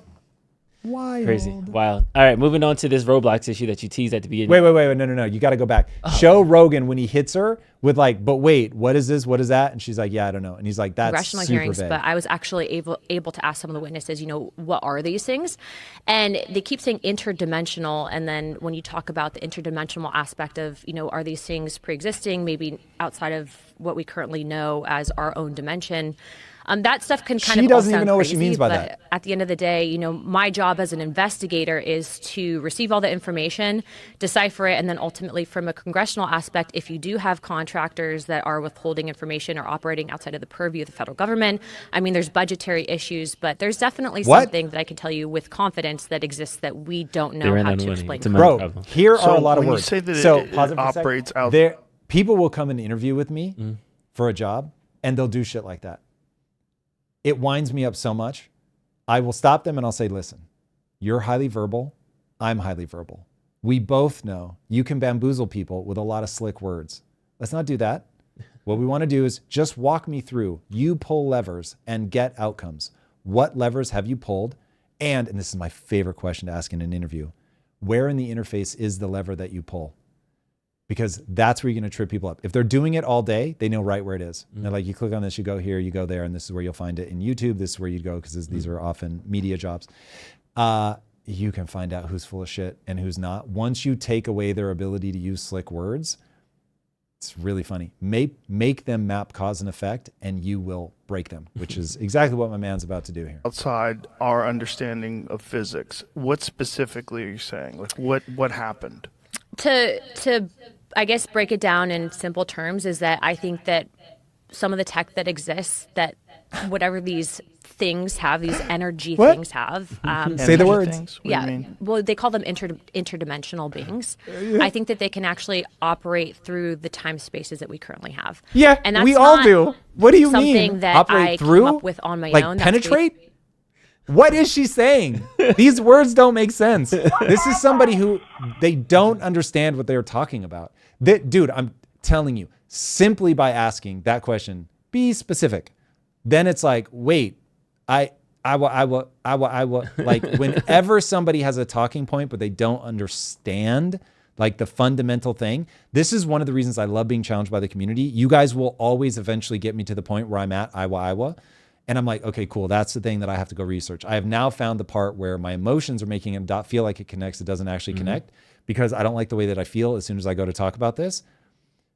This is hilarious. You got to keep going because she hasn't even mentioned Christ yet, and she's going to. Based on stuff that we've seen, that's based on information that we've been told, and then also too, stuff that we've seen, this been historical told. aspect of, this gets into the deeper theories and concepts of religion, and I think the history that we currently know, and and that kind of spins off into another topic of, you have the modern day Bible, you have this aspect of Bibles that, Drew, what is books of happening? the Bible that have been removed that explain and kind of touch on these topics. And I think that we're in a time and age where I you know have I can such fractal, but this a vast amount she's of fractaling information so hard. that we have I'm getting a access cramp. to via social media, via your cell phone, via the internet. And so it's really changing the way that we understand, the origins of life and Bro, the spiritual reality that we know. When you say interdimensional beings, that they know that these are interdimensional This beings, is how do they amazing. know that? Based on testimony would be based on witnesses that have come forward. But what I can tell So you the is witnesses just were told that they were that How they does he think keep that a straight they've seen face? things. And what I can tell you without getting into classified This is wild. conversations is that there have been incidences that I believe where very credible people have reported that there have been movement. Is she okay? Outside of time and space. That's very vague. Yeah, so look, Unfortunately. look. Have I seen This a is the portal greatest open? day of my life. This have is so I crazy. seen? Release the Epstein files. That's I am part of the problem. I am getting us all distracted. But good Lord, this is crazy. So look, grab the brightest minds in physics, show them some shit, let them figure this out. This is so dumb. This is all distraction. None of this makes sense. Either we should be outraged at our government that they are hiding technology that we could be using for the benefit of, even if you don't want to benefit all humanity, you could benefit America. Great. Do the thing. And P.S. if this is like super secret, then keep it super secret. Like if you're like, but we need this for military purposes, then shut the fuck up. Stop talking about it. But they're actually briefing people and giving them these talking points. This is so dumb. The smartest minds in the world, give them access to this stuff. Let them do their thing. But that's not what we're doing. This is all spin, noise, plant. This is crazy. Yeah. And this is one of those where I feel like we're now in such a different age with social media where you can't control the narrative anymore, that this is like a kid whose face is covered in like chocolate and cookie crumbs. And you're like, did you go in the cookie jar? No, I did not. And you're like, what's the chocolate on your lips? I don't have chocolate on my lips. Like, I'm literally looking at your face, there's chocolate on your face. No, wasn't me. It's like, this is so stupid. This makes them look so childish. This is wild. Crazy. I feel like we landed that plane. No, absolutely insane. So yeah, this Roblox situation, it's a very weird. Steamy. I kind of want you to level set the audience real quick about what's actually going on. And okay, so what's going through. Virtual worlds are going to be a part of your future in ways you cannot even imagine. Kids are already being raised in virtual worlds. Roblox is a never-ending virtual world where an average person like YouTube, they can go create a video game and they put that video game inside a Roblox. And then players come along and they decide which of the games they want to play. I mean, it's really incredible. What Roblox has built is incredible. But everybody is going to exploit different systems for what they want. So you're going to get developers that are like, oh my God, like I can go build my game. And that's them taking advantage of the system that's been built. And we all love that. You're going to get, I don't know if they do like Roblox points or whatever, but if there's a way to hack a game to get extra Roblox points as a player, people are going to do that. And so you've got to like shore up your game from that. Now, unfortunately, anywhere that attracts a lot of kids is going to attract sexual predators. And those predators are going to flood in. And so as a developer, you have to like really find robust ways to solve that. Nothing is going to be 100%. And so we are now living through a moment where we have to decide, like, what are we going to do? Because there are going to be plenty of people that will act as vigilantes inside the system. Some will do it, I'm sure, anonymously, but others do it just because it's amazing content. And so now you get this, and this is what Roblox is having to deal with. And they're unfortunately making the wrong fucking decision. But you have to come in and decide, like, am I going to let people be content creators, build a following off of them going and tracking down these PDF files? Oof, almost got this video shut down. Go in and get these PDF files, work, like have them work with law enforcement and all that. Or are we going to like stop all this stuff? And so right now they are they have this guy that's gotten like multiple people arrested. So he's clearly like doing God's work effectively. To catch a predator on Roblox. Literally. And so coming after this guy, like I'm going to explain why they're doing it in a minute. You can take a total nefarious angle or a like, I get it from a business perspective, but nonetheless, when you send a cease and desist like this, you have to understand that that's a PR move. And so is that the PR that you want? Do you, even if you're like legally, there are reasons I have to stop this kid, is this the way to do it? And the answer is absolutely not. This is a nightmare because you've got to show we're in on fixing this problem. We cannot have this be a place where predators roll up to get kids. Like, full stop. That's an existential threat to your business in addition to being, you don't want to create a honeypot where it's like, I'm making this easy. So, I mean, just catastrophic mismanagement by going after this kid who's got a great following. People really love what he's doing. He is literally trying to do a good thing. Now, why from a legal perspective do they have to do this? Because this kid could fuck up and he could go after a kid that he doesn't realize is a kid, target them, be trying to honeypot them by having these like sexual flirtations with them. Off the platform, by the way, he's taking them, I think, to Discord. And like, you could end up making a mistake. And there is a reason that you want law enforcement to be law enforcement. Now, maybe this kid never makes a mistake, but by allowing vigilantes on the platform without any sort of regulatory oversight, it's like you do, I've seen video clips of like guys that do to catch a predator and then they literally assault the predator live on camera. They're like slapping him around and doing all this shit. And again, that might feel emotionally great, but it's like, there's a reason we have due process. And so if you don't want to see an immigrant snatched off the street and just like fucking ejected out of the country, even though you might have beef, same thing. The person may or may not actually be a predator. It's like, who do we trust to actually be the one that's making that? In this country, we say it's law enforcement. Cool. So like, let's say that you want to get kids like this or adults like this, whatever, like helping you police this so people know, yo, Roblox is not the place that you fuck around. You do not come for play, because there are so many like ops hiding that are like, yo, come at me, we're gonna get you, you're gonna get locked up. And so kids are like, man, I feel safe playing in Roblox. Parents are like, man, I know 20%, let's say, of the players are in there are just trying to like get you. It's like, cool, I'll send my kids there all day. But it's a Roblox official program that they work with the DOJ, the FBI, like whoever it is that oversees this local law enforcement. I don't know exactly what level it plays out because these guys are international. But like, that's where you want to be like, hey, listen, in addition to the technological things that we're doing, we're spending an ungodly amount of our profits making sure that this is the safest place in the known universe for kids. That's how you've got to play this, man. Like, otherwise, for real, this is an existential threat. If parents are like, I don't let my kids fuck with Roblox because it is the most dangerous place on earth for a child, you're dead in the water. So this is god-awful PR for them. And yeah, this is like, you want to talk about misreading the room. Now, as somebody going into this space where I want to make sure that 11 to 15-year-olds are playing Project Kaizen, like that's huge to me. So I know I'm calling for something that like, I'm going to have to deal with this problem as well.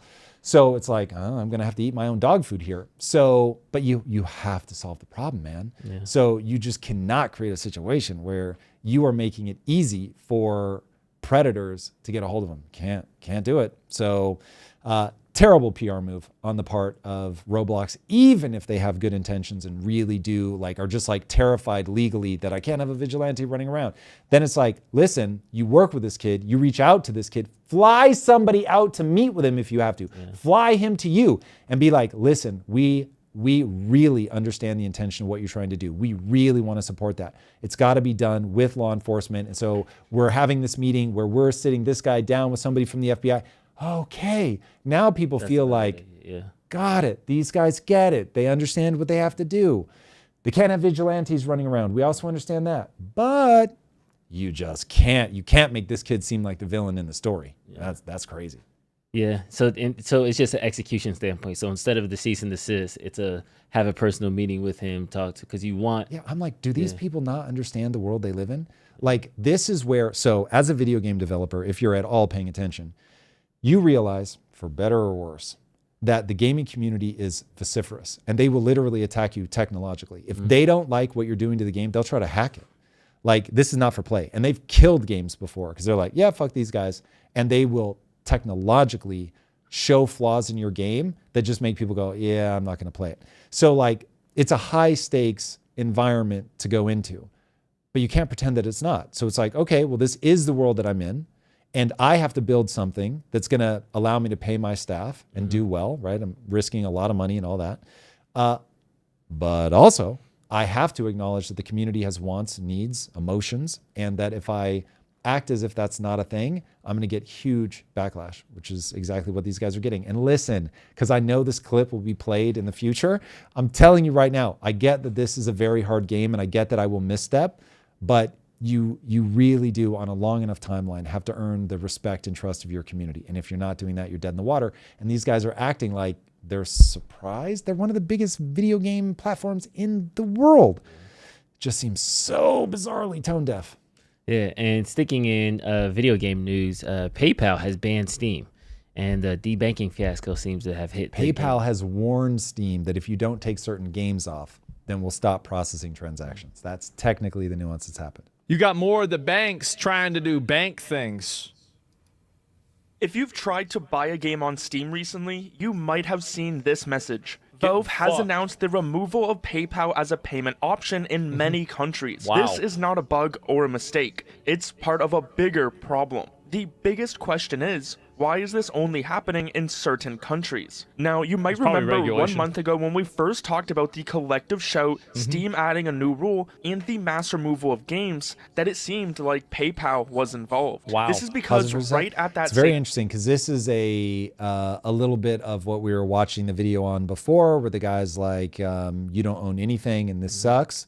So it's that. They can just take these games away from you. It's also getting into... People will find the craziest ways to censor you if they can.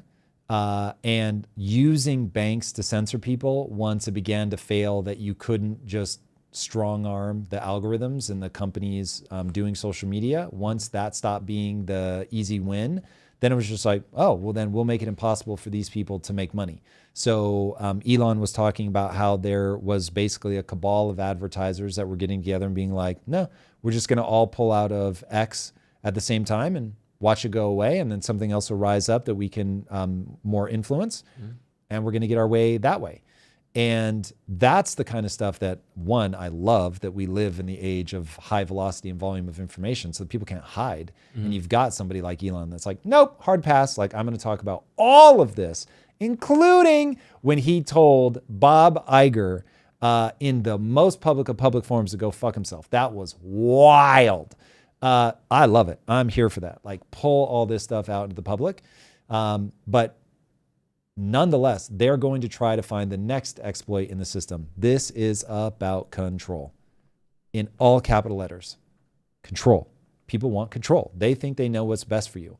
And can we please not move on so rapidly from COVID? Like, that was just total top down. We want to do this because of control. Please, somewhere in your map, know where resentment fits in, know how people resent the shit out of other people. They want to domineer them, that people love that stuff, that I know we want to tell kids that the bully is really crying themselves to sleep, and they might be, but the only bright spot in their day is punching you in the mouth.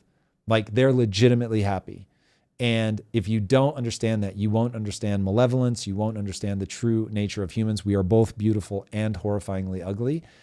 And you don't want to be taken by surprise by that. So anyway, this is control, like people trying to get it whichever way they can. And if on this one we don't like really browbeat people and let people know what we think, and this is why, despite what is corruption on Trump's part with his own coin, crypto is the right answer. You want decentralized payments so that you can't get this all controlled from the top down. People should be hungry for that. Yeah, you want to keep going? Yeah, you can play this a little bit more. Time, what happened? It seemingly stopped working. It was unknown What if the this was fuck? some bug, a coincidence, or actually related to the situation. Yeah, now, when you try to use PayPal in an unavailable country, you get this official statement from Valve. Steam stated in early July 2025, PayPal notified Valve that the requiring bank for payment transactions in certain currencies was immediately terminating the process of any transactions related to Steam. This is important because... Oh, what's the bank? What's the bank that did that? All of them. Because an acquiring bank is the bank that handles payments on a company's side. Think of it as the bank that collects the money for Steam. They go on to say this affects currencies other than euro, Canadian dollar, British pound, Japanese yen, Australian dollar, and the United States dollar. Yeah, so they're trying to exercise this soft power that they have in countries that aren't well regulated in order to try to put pressure on Steam to do what they want. That's what it seems like is happening. Means that for every other currency All right, in you the can world. stop it there. Yeah, listen, people will gobble up power, just like we talk about with realpolitik. Politicians, bankers, corporations. They will keep pushing into people's lives until people give them enough resistance. And so if people let them keep doing this, then you will just get censorship by another name. And people will keep reducing the amount of things that you have access to. That, to me, as an American who prioritizes freedom, that is stupid. And not at all the world I want to live in. It's a bunch of moralizing morons. So by all means, say that there are certain things that shouldn't be accessible to kids. Got it. Love it. But saying that you can't even make these available for sale, that is so wild. All right, everybody, we are at time. Thank you guys, as always, for joining us. I hope you have an absolutely wonderful weekend. We really appreciate you guys being a part of this. Please do share it. Help us go far and wide, everybody. And until next time, my friends, be legendary. We'll see you next week. Peace.